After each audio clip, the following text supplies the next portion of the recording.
ఆయన నాతో అన్నారు, కోటేశ్వరరావు స్థపతి ఏమని ఏడిచారో తెలుసా అన్నారు. ఏమని ఏడిచారండి అన్నాను. అంటే పరమాచార్య ఉంటే నాకు ఈ దుర్గతి కలిగేది కాదని ఏడిచారండి అన్నారు. పరమాచార్య అంటే సాక్షాత్ అమ్మవారండి, మహానుభావుడు ఆయన. అటువంటి పరమాచార్య శివస్థానంలో కూర్చునుండగా ఈ పేద బ్రాహ్మణుడు వెళ్ళి నమస్కారం చేసి, ప్రియవారు మీరే నన్ను ఆదుకోవాలి అన్నాడు. అంటే ఏమి నీకేం కష్టం వచ్చిందని అడిగారు. అడిగితే నాకు ఒక్క కూతురు పరమపేద బ్రాహ్మణుణ్ణి మంచి సంబంధం కుదిరింది, వాళ్ళు 13 కాసుల బంగారం అడుగుతున్నారు, నాకెక్కడిది పేదవాడిని, నాకు ఏం చేయాలో అర్థం కాక మీ దగ్గరికి వచ్చాను, మీరే నాకు ఆ 13 కాసులు ఇప్పించాలన్నాడు. అమ్మవారిని ఎలా అడుగుతారో ఆయన అలా అడిగేవారు. ఆయన అన్నారు, నువ్వు అసలు నన్ను అడగచ్చా, నే సన్యాసిని, కాషాయం కట్టుకున్నాను, నాకే ఉంటుంది బంగారం, నేనేమి ఇవ్వను నీకు, నన్ను అడుగుతామే, కామాక్షిని అడుగు, వెళ్ళి నా మీద ఎంత నమ్మకంతో నేను ఇస్తాననుకుని వచ్చావో అంత నమ్మకంగా వెళ్ళి కామాక్షి గుళ్ళో చెప్పుకో, నన్ను అడిగితే ఏమొస్తుందన్నారు. ఆయన కామాక్షి అమ్మవారి మీద నమ్మకం కాదు, మీకు నేను యథార్థం చెప్తున్నాను, పరమాచార్య మీద నమ్మకం. గురువుగారు చెప్పారు కాబట్టి వెళ్ళిపోయి కామాక్షి అమ్మవారి గుళ్ళో కూర్చుని కామాక్షి అమ్మవారిని ఆరాధన చేసి ఆవిడికి చెప్పుకున్నాడు ఆయన. అమ్మ 13 కాసులు బంగారం కావాలి, నేను రాలేదు నీ దగ్గరికి, స్వామివారు చెప్పారు వెళ్ళమని, అందుకు వచ్చాను. నిజాయితీ ఏనండి, అందుకని వచ్చి నీకు నమస్కారం చేశాను, 13 కాసులు బంగారం ఇప్పించు, పెళ్ళి అవ్వాలి. ఈయన ఏం చెప్పారు, వెళ్ళి కామాక్షికి చెప్పన్నారు, అంతే అయిపోయింది. ఆయన దృష్టిలో ఏమిటంటే ఇవ్వవలసిన వారు మాత్రం పరమాచార్యయే. అందుకని ఇక్కడ నమస్కారం పెట్టేసి ఈవిడికి చెప్పేసి ఆయన మళ్ళీ వెళ్ళిపోయారు శివస్థానం దగ్గరికి. పరమాచార్య కూర్చుని ఉన్నారు. ఈ పేద బ్రాహ్మణుడు వస్తున్నాడు. ఈలోగా ఒక పెద్ద ధనవంతుడు ఒకడు ఉత్తర భారతదేశం నుంచి స్వామివారి ఇక్కడ ఉన్నారని తెలిసి ప్రత్యేకం కంచి దర్శనానికి వచ్చాడు. వచ్చి స్వామివారి దర్శనం చేసుకుని లేచి వెళ్ళిపోతూ ఓ పొట్లం ఒకటే అక్కడ పళ్ళెంలో పెట్టాడు. ఏమిటదని అడిగారు స్వామి. నా దగ్గర ఏదో కొద్దిగా బంగారం ఉంటే తెచ్చానండి అన్నాడు. నేను సన్యాసిని, నాకెందుకు బంగారం పట్టుకుపోన్నారు అంటే, అబ్బాయి అలా అనకండి, మీ ఇష్టం, మీరు ఎలా కావాలంటే అలా వాడండి దాన్ని అన్నారు. అలా అయితే అలా అంటావా అన్నారు. అవును అన్నాడు. సరే అలాగే వాడతాలే, వెళ్ళిపోవాలి, శుభం భూయా, వెళ్ళిరా. అతను వెళ్ళిపోయాడు. ఈ పేద బ్రాహ్మణుడు వచ్చాడు. మీరు చెప్పమన్నారు, చెప్పేశాను కామాక్షికి, ఎప్పుడు వస్తాయి 13 కాసులు అన్నాడు.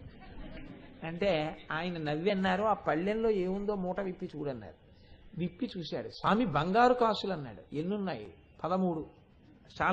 చాలు పట్టుకుపో. ఆయన చేత్తో కూడా ముట్టుకోలేదు. తీసుకుపో, తీరిపోయిందని ఈ కోరిక. కామాక్షి అమ్మవారికి చెప్తే పరమాచార్యుల వారికి చెప్పినట్టే, పరమాచార్యుల వారి నోటితో అంటే కామాక్షి అమ్మవారికి చెప్పినట్టే. ఆ స్థాయి ఆయన యొక్క ఉపాసన చేత నడిచే దేవుడై మనం మాంసనేత్రాలతో చూడడానికి వీలైనటువంటి రీతిలో ఈ భూమి మీద కదిలారు పరమాచార్య. అటువంటి మహాపురుషుడు పుట్టాడు కాబట్టి సనాతన ధర్మానికి గొడుగై కాపాడారు. అటువంటి మహాపురుషులు లేకపోతే ఇవాళ వచ్చినటువంటి అతి ధోరణులు, పెడధోరణులతో కూడినటువంటి వాళ్ళ వల్ల సనాతన ధర్మం ఎక్కడుంటుందండి? అటువంటి మహాపురుషుడు వచ్చాడు కాబట్టి రక్షింపబడింది. కాబట్టి చూడండి, అంతటి మహాపురుషుడు. నాకు ఇది చెప్తుంటే ఒకటి గుర్తొస్తాను. నిన్ననే నాకు ఎవరో వేదిక దిగుతుంటే ఇచ్చారు. పరమాచార్య అంటే కామాక్షియే, కామాక్షి అంటే పరమాచార్యయే, కామాక్షి కామదాయిని అనడానికి నాకు జ్ఞాపకం వస్తోంది. ఆయన ఒకనకొకప్పుడు కామాక్షి తన పీఠంలోనే ఉన్నారు స్వామి. ఉండి పూజకి వెళ్ళిపోతున్నారు లోపలికి, చంద్రమౌళీశ్వరారాధనకి. ఒక పెద్ద ఆవిడ చిన్న పిల్లని తీసుకుని వచ్చింది. వస్తే స్వామి అన్నారు, ఏమి మీనాక్షి పట్టి ఈ మధ్య నువ్వు కనపట్టం లేదని అడిగారు. అడిగితే లేదు స్వామి, రోజు వస్తున్నాను. అవును, పారిజాత పూలు తెస్తావు కదా. ఉదయం వేళ 6 గంటలకు ఆవిడ పారిజాతాలు తెస్తుంది చంద్రమౌళీశ్వరారాధనకి. అవును, ఇవాళ 10 గంటలకు వచ్చావేం పారిజాత పువ్వులు లేకుండా, పైగా పిల్లని తీసుకొచ్చావు, ఏమిటి విశేషం అన్నారు. ఏమి లేదు స్వామి, నాకు ఒక్కగానొక్క కూతురు, ఆ కూతురికి కూతురు ఈ పిల్ల. ఆ కూతురు నా అల్లుడి కన్నా ముందే మరణించింది. నా అల్లుడు ఒక 5 సంవత్సరాల క్రితం గుండెపోటు వచ్చి అతను చచ్చిపోయాడు. ఈ పిల్లని ముసల్దాన్ని నాకు అప్పచెప్పారు. దీనికి చదువు రాలేదు, 5వ క్లాస్ చదువుకుంది. 5,000 రూపాయలు దీని పెళ్లి కోసం కూడబెట్టాను. అతి కష్టం మీద దీనికో సంబంధం చూశాను, చాలా మంచి సంబంధం స్వామి, స్కూల్ టీచర్ చేసుకుంటున్నాడు, అతనికి ఇచ్చి చెయ్యాలి. కానీ వాళ్ళు 8 కాసుల బంగారు గొలుసు 2 పేటలతో ఉన్నది పెట్టమంటున్నారు. నాకెవరిస్తారు స్వామి, మీరే దిక్కు, మీరు ఇప్పించాలండి. ఆయన సర్రున చూసి, చాలా బాగుందిలే నువ్వు అడగడం, సన్యాసిని కాషాయం కట్టుకున్న వాడిని నీ మనవరాలి పెళ్లికి 8 కాసుల బంగారం 2 పేటలు గొలిసి ఇవ్వనా, చాలా గొప్పగా అడిగావు, వెళ్ళు వెళ్ళు అని లోపలికి వెళ్ళిపోతున్నారు. మీరు వెళ్ళు వెళ్ళు అంటే, స్వామి మీరు తప్ప నాకెవరు దిక్కు, మీరే నన్ను రక్షించాలని ఆవిడ సాష్టాంగ పడింది, వెక్కి వెక్కి ఏడుస్తూ. లేచి వెళ్ళిపోతున్న ఆయన వెనక్కి వచ్చి కూర్చున్నారు. అయితే ఏమంటావు, నేను ఇవ్వాలంటావా అన్నారు. అంటే మీరే ఇవ్వాలంది ఆవిడ. అంటే నేను ఇవ్వడం ఏమిటి, నాకెక్కడి నుంచి వస్తుంది, సన్యాసిని, ఓ పని చెయ్యి, వచ్చే మార్గం చెప్తాను చేస్తావా అన్నారు. మీరు చెప్తే ఎందుకు చేయను, తప్పకుండా చేస్తాను అంది. అమ్మవారు పంచసంఖ్యోపచారిణి కదా, కంచి కామాక్షి అమ్మవారి దేవాలయానికి వెళ్ళి నీ మనవరాలతో కలిసి 5 ప్రదక్షిణాలు చెయ్యి, 5 రోజుల పాటు. ఏది పెట్టినా 5 అంకె మీద పెట్టు, 5 అరటిపళ్ళి, 5 కొబ్బరికాయలు, 5 తమలపాకులి, 5 వక్కలు పెట్టి అలా 5 రోజులు అమ్మవారు తొందరగా నిన్ను రక్షిస్తుంది, తొందరగా పలుకుతుంది. కానీ కన్నీళ్లతో నాకెలా చెప్పావో కన్నీళ్లతో కామాక్షికి చెప్పు, అమ్మవారు నీకు ఇస్తుందన్నారు. ఆవిడ మొదటి రోజు వెళ్ళి ప్రదక్షిణాలు చేసి వెంటనే మళ్ళీ వచ్చేసింది. ఆ రోజు స్వామివారు మౌనంలో ఉన్నారు, మాట్లాడడానికి వీల్లేదని వెళ్ళిపోయింది. ఆయన అలా 3 రోజులు మౌనంలో ఉన్నారు. ఈవిడ రోజు 5 ప్రదక్షిణాలు చేసేది. 4 రోజులు అయిపోయింది, 5వ రోజు ఇంకా మంగళవారం వచ్చింది. ఆవిడ శుక్రవారం నాడు మొదలుపెట్టింది, స్వామివారి దగ్గరికి వెళ్ళిన రోజునే. మంగళవారం నాడు వెళ్ళి ఆవిడ భోరును ఏడిచేసింది కామాక్షి అమ్మవారి దగ్గర. అమ్మాయి, ఈ గొలుసు లేకపోతే నా కూతురు పెళ్ళవదు, నా మనవరాలు పెళ్ళవదు, నువ్వు ఎలా అనుగ్రహిస్తావో అని ఇంకా ప్రదక్షిణం చేయడానికి లేస్తోంది. ఈలోగా కామకోటి పీఠంలో పరమాచార్య స్వామి వారి దగ్గరికి ఒక ధనవంతురాలు ఒక ఆవిడ వచ్చింది. ఆవిడ్ని చూస్తూనే పరమాచార్య అన్నారు, ఏమి అంబుజా కులాసాగా ఉన్నావా అని అడిగారు. ఆవిడ చాలా పెద్ద ఆవిడ. పరమాచార్య 50 ఏళ్ల క్రితం చూస్తే చాలు పేరుతో సహా చెప్తారు, ఆయన ధారణాశక్తి అటువంటిది. బాగున్నావా అని అడిగారు. అంతవరకు ఎందుకండి, మనం వెంకటాచల వైభవం చేస్తున్నప్పుడు ఆంధ్ర బ్యాంక్ జనరల్ మేనేజర్ గారు, సీనియర్ జనరల్ మేనేజర్ శివకోటరాజు గారు ఇక్కడికి వచ్చారు కదా, శివకోటరాజు గారి తండ్రి గారు సన్యాసం తీసుకున్నారు. పరమాచార్య బహువృద్ధులైపోయి ఇలా 2 మోకాళ్ల మధ్యలో కూర్చుని కళ్ళదోడు పెట్టుకుని బిల్వపత్రాలు తల మీద పెట్టుకుని ఓ రోజున ఇలా కూర్చుని ఉండగా ఎవరిని దగ్గరికి వెళ్ళనివ్వట్లేదు, దూరం నుంచే ప్రదక్షిణం నమస్కారం. శివకోటరాజు గారు దూరంగా ప్రదక్షిణం చేస్తుంటే కళ్ళదోడులోంచి ఇలా చూశారు, చూసి చెయ్యెత్తి ఇలా అన్నారు. అనేటప్పటికీ ఎవరినో అర్థం కాలేదు, పరిచారికుల్ని పిలిచి చెప్పారు. ఈయన వెళ్ళారు. వెళితే నమస్కారం చేస్తే వాళ్ళ నాన్నగారి పేరు చెప్పి, నువ్వు వాళ్ళ అబ్బాయి కదూ అని అడిగారు. అవునండి అన్నారు. ఎప్పుడు చూశారు ఆయన? ఆయన వీళ్ళ తండ్రి గారిని చూసినప్పుడు శివకోటరాజు గారు చిన్నపిల్లాడు, అప్పుడు చూశారు. నీ తండ్రి సన్యసించాడయా మహానుభావుడు, పీఠంలో భిక్ష చేసి వెళ్ళు అని వీడికి భిక్ష పెట్టి వీడికి అన్నం పెట్టి పంపండిరా పీఠంలో అన్నారు. అది పరమాచార్య అంటే.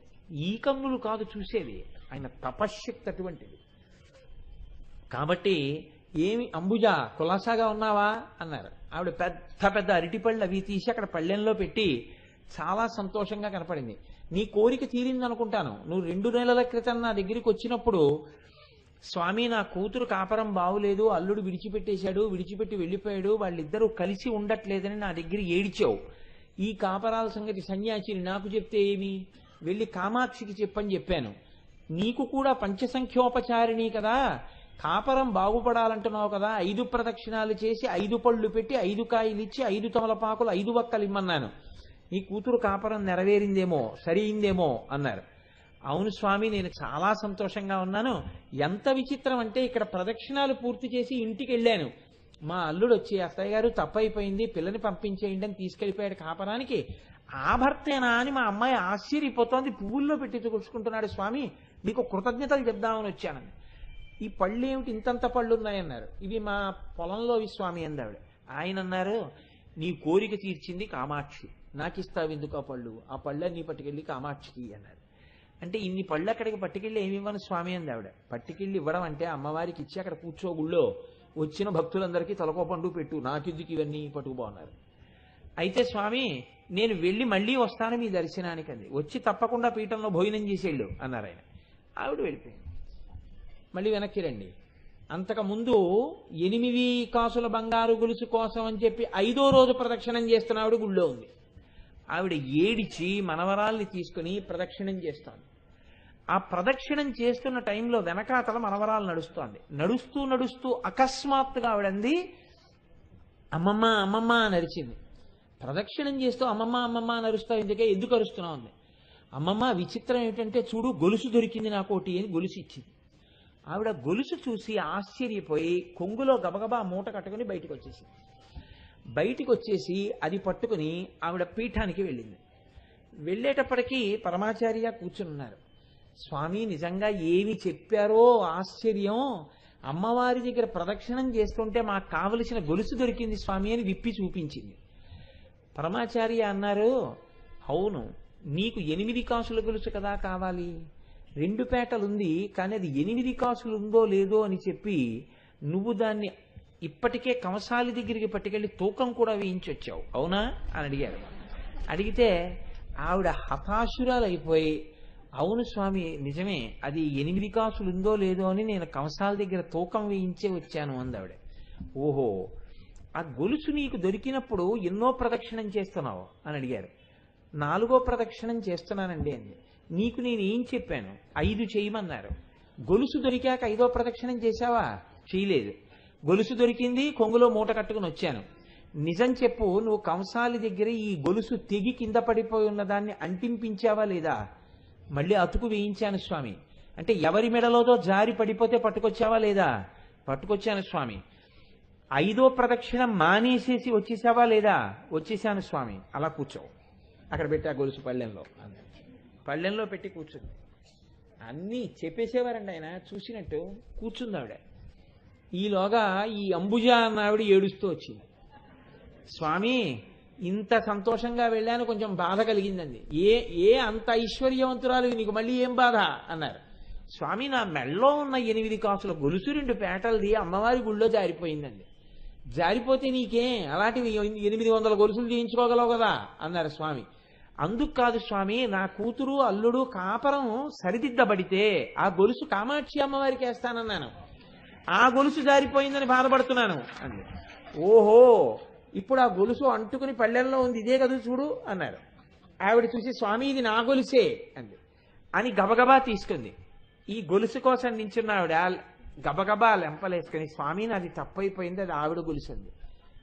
ఆయన ఇలా చూశారు పరమాచార్య. ఆవిడంది, అమ్మ మీరు మీ మనవరాలి పెళ్లి కోసం కదా వెళ్ళానంటున్నారు, పరమాచార్యకి చెప్పారు, నాకు ఇప్పుడు చెప్పారు కదా ఈ విషయం అంతా, మీ గొలుసు దొరికితే తెచ్చేశాను, ఆ గొలుసు కోసమే వెళ్ళానని.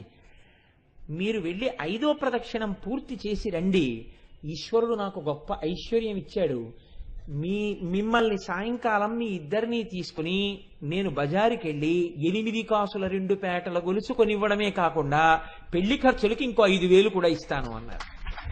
పరమాచార్య అన్నారు, ఏమి చేస్తావా 5వ ప్రదక్షిణం? స్వామి ఇప్పుడే వెళ్ళి చేస్తానండి. కామాక్షి అమ్మవారికి చెప్పుకుంటే జరుగుతుందా, నాకు చెప్పుకుంటే జరుగుతుందా? పో ఆ డబ్బు తీసుకుపోయి పెళ్లి చేసుకోవాలన్నారు. నేను ఎన్నని చెప్పగలను ఇలాగా? పరమాచార్యుల వారికి కామాక్షి అమ్మవారికి అభేదం, ఇద్దరూ ఒకటే.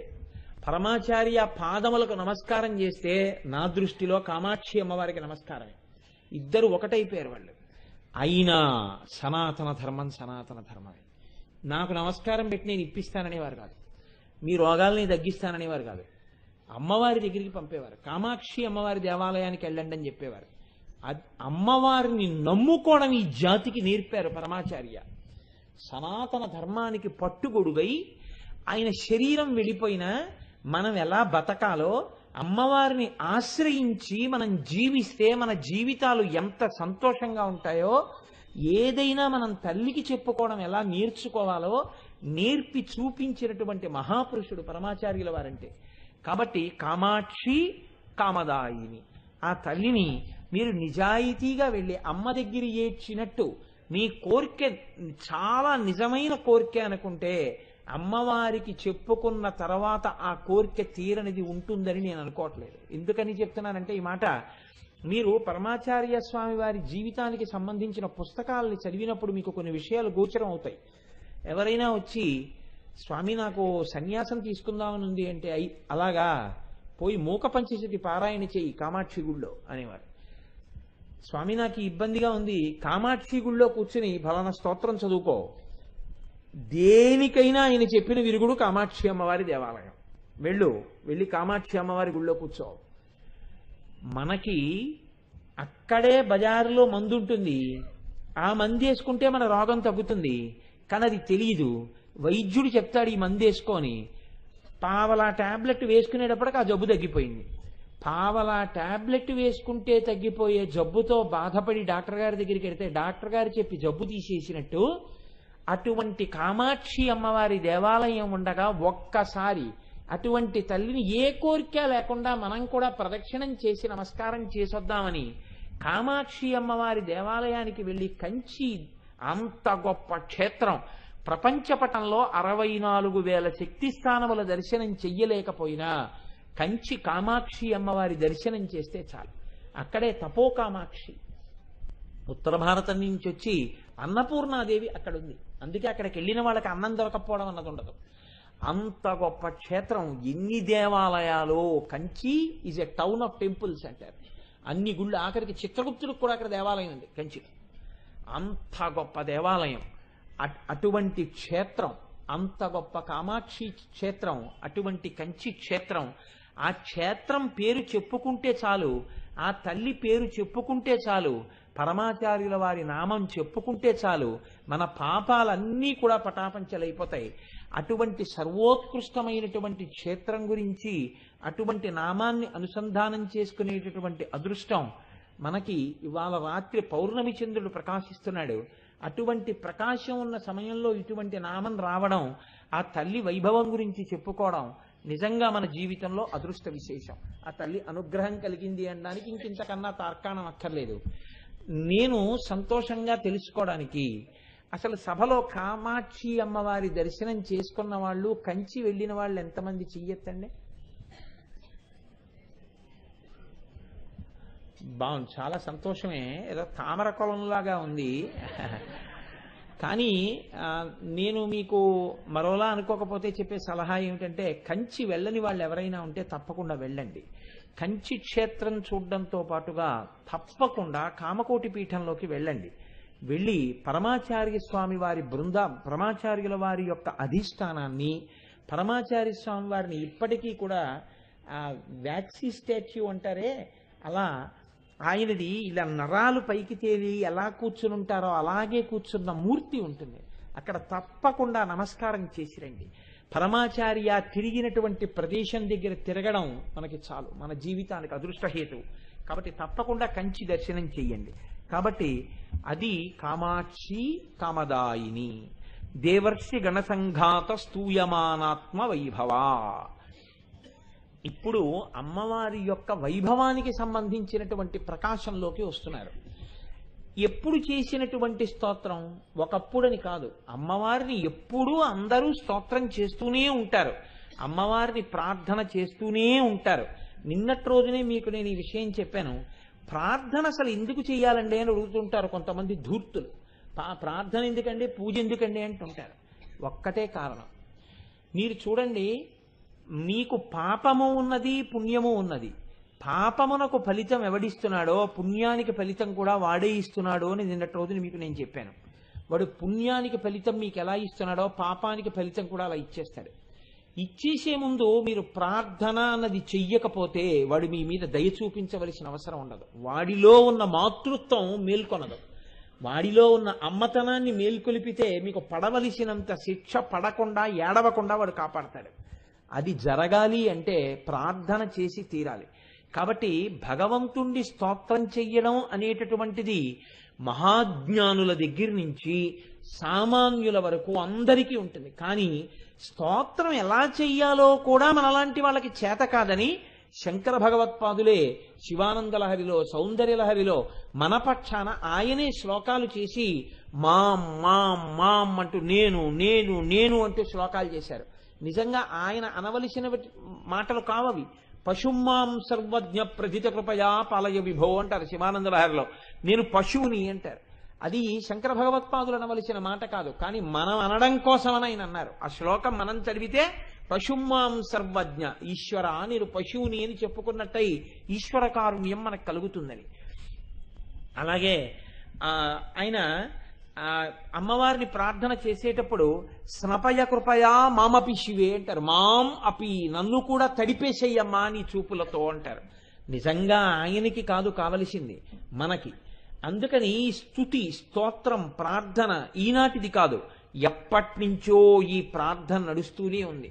ప్రత్యేకించి ఇప్పుడు ఈ నామం చెప్పవలసిన అవసరం ఎందుకు వచ్చింది లలితా సహస్రంలో అంటే, ఈ అమ్మవారిని స్తోత్రం చెయ్యవలసినటువంటిది, అమ్మవారిని ప్రార్థన చెయ్యవలసినటువంటి అవసరం దేవతలకు, ఋషులకు, దేవర్షులకు అందరికీ కలిగింది. ఒకరిది కాదు కష్టం. మీరు బాగా జ్ఞాపకం పెట్టుకోండి, ఇప్పుడు చేస్తున్నటువంటి వాళ్ళు, స్తోత్రం చేస్తున్న వాళ్ళు రాక్షస సంబంధీకులు కారు, రాక్షసులు కారు, కేవలము దేవతలు చేస్తున్నారు. వాళ్ళు దేవతలు కదా, మరి రాక్షసుల్ని వాళ్ళు మట్టు పెట్టలేరా? మరి వాళ్ళు ఎందుకు ప్రార్థన చేస్తున్నారు? వాళ్ళు దేవతలైనప్పుడు వాళ్లే చంపచ్చగా రాక్షసుల్ని. అంటే వాళ్ళు దేవతలైన రాక్షసుల్ని సంహరించగలిగినంత స్థాయిలో నిలబడలేకపోతున్నారు.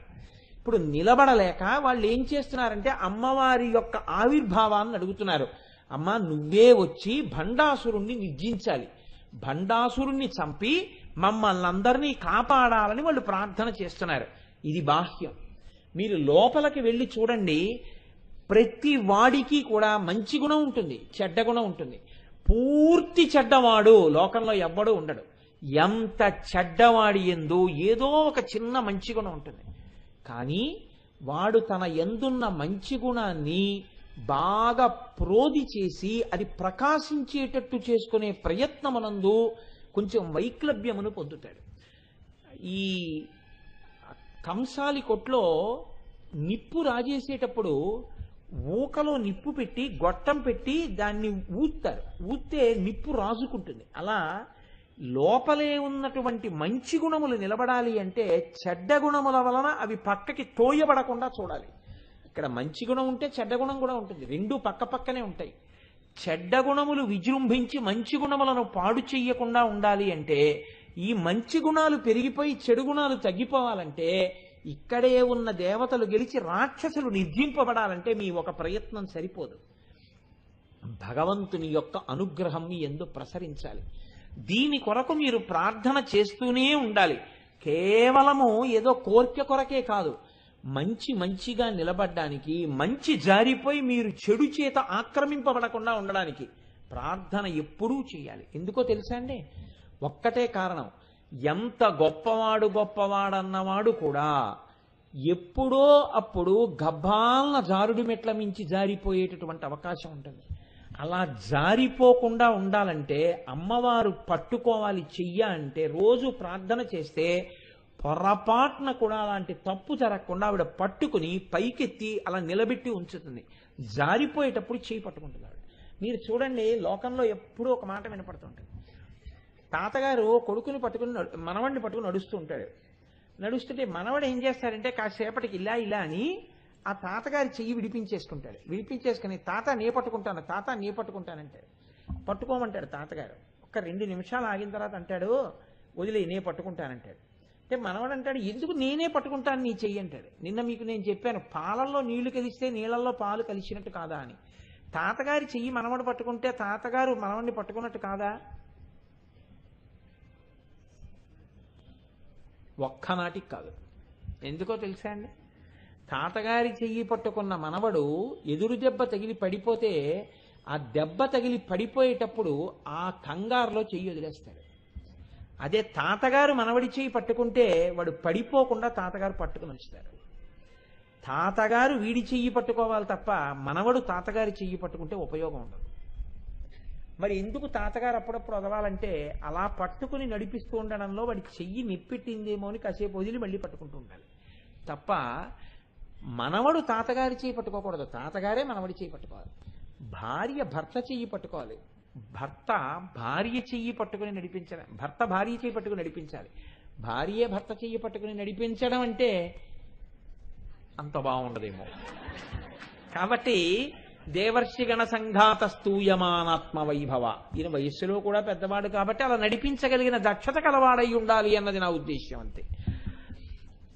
కాదు, ఈ నామంలో ఒక రహస్యం ఉంది.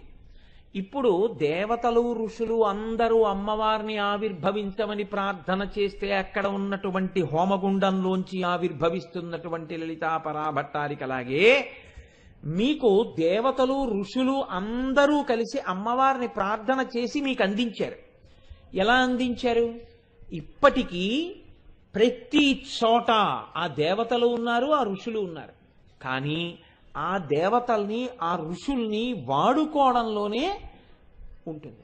దేవతలకి ఋషుల యొక్క నోరు మీరు నొక్కేసి రాక్షసులే లోపల నుంచి పలుకుతున్నారనుకోండి, స్తోత్రం ఉండదు.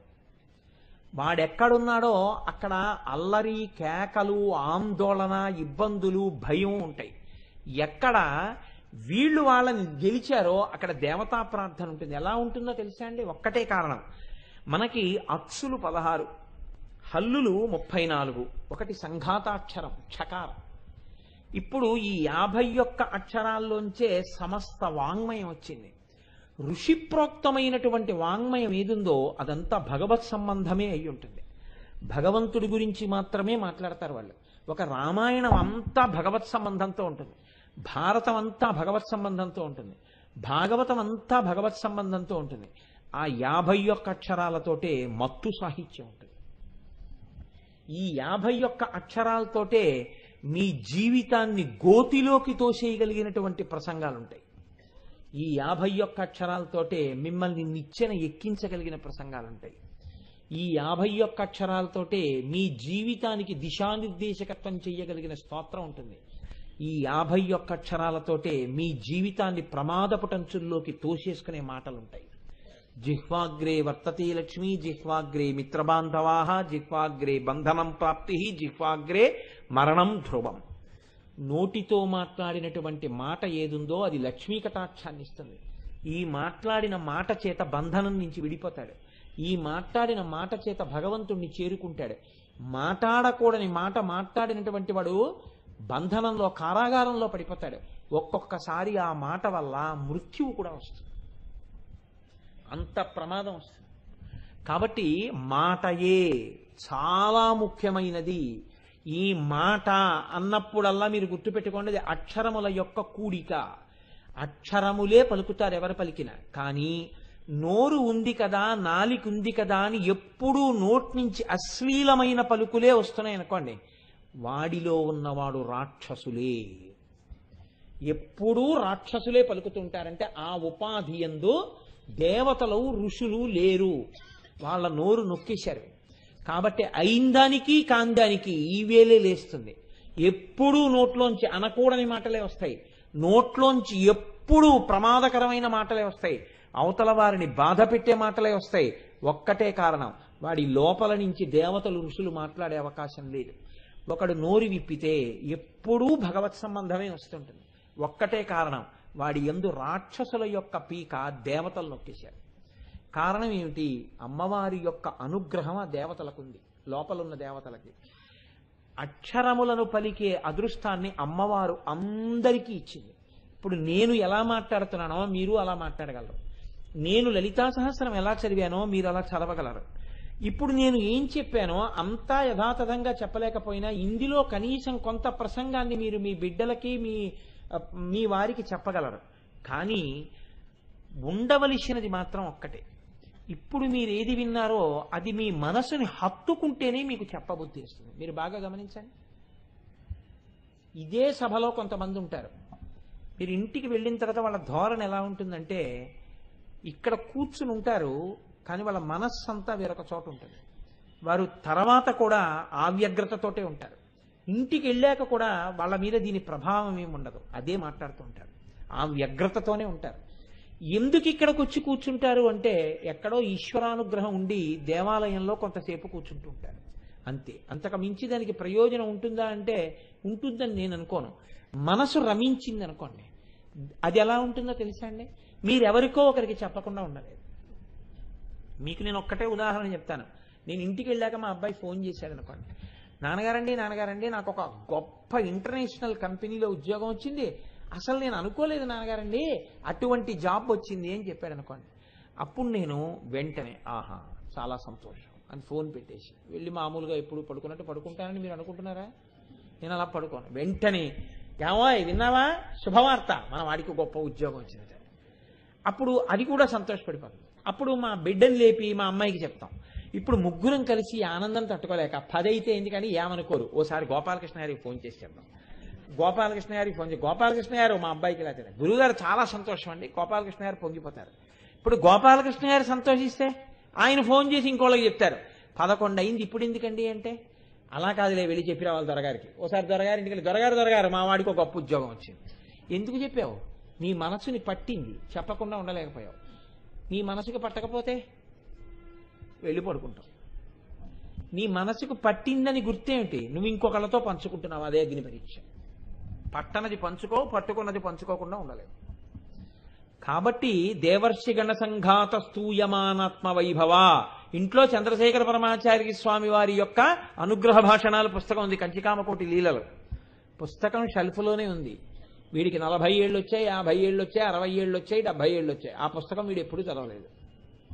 ఎప్పుడు ఇంకా ఉపయోగం ఏముంది? నేను ఒకసారి ఒకళ్ళ ఇంటికి వెళ్ళాను. ఒకళ్ళ ఇంటికి వెళితే ఆయన కాళ్ళు చేతులు కడిగేసుకుని శ్రద్ధగా కూర్చుని చక్కగా ఒక దీపం పెట్టుకుని 2 అగరత్తులు వెలిగించుకుని ఇలాంటి వ్యాసపీఠం ఒకటి పెట్టుకుని ఆ వ్యాసపీఠంలో పరమాచార్యుల వారి కామకోటి లీలలు పెట్టుకుని చదువుకుంటున్నాడు. ఆయన ఇప్పుడు ఉత్తరీయం వేసుకుని, చొక్కా బనీను కూడా లేదు, ఓ పంచె కట్టుకుని ఉత్తరీయం వేసుకుని చదువుకుంటున్నాడు. నేను లోపలికి వెళ్ళి చూసి, ఏమిటండి ఆ పుస్తకం అన్నాను. కామకోటి లీలలండి అన్నాడు. ఏం చేస్తున్నారు మీరు అన్నాను. ఆ పుస్తకం చదువుకుంటున్నాను అన్నాడు. పుస్తకం చదువుకుంటున్నారా, మీరేమైనా అనుష్ఠానం చేసి వచ్చి పుస్తకం చదువుకుంటున్నారా అన్నాను. కాదు, పుస్తకమే చదువుకుంటున్నాను అన్నాడు. మరి పుస్తకం చదువుకోవడానికి పంచి కట్టుకుని ఉత్తరీయం వేసుకుని చదువుకుంటున్నారు ఏమిటి అన్నాను. అంటే ఆయన అన్న మాట నేను ఇప్పటికి మర్చిపోనండి. ఆయన అన్నాడు, ఇప్పుడు ఈ పుస్తకంలో ఎవరు మాట్లాడుతున్నారండి అవన్నాడు.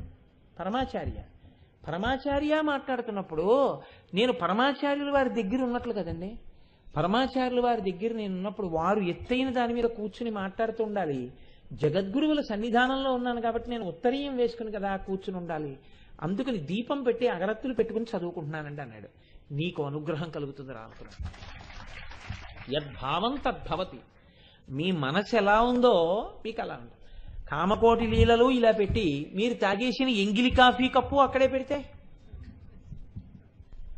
మీకు కామకోటి లీలలు పరమాచార్య ఉపయోగం ఏం లేదు. అందుకే కొంతమందికి కొన్ని ఇచ్చినందుకు ఏడవలసి వస్తుంది. అందుకే నేను ఒక్క నాటికి మాత్రం పుస్తకం మాత్రం ఎవరికి ఇవ్వను. ఎందుకు ఇవ్వనో తెలుసా అండి? ఇదే భయం నాకు.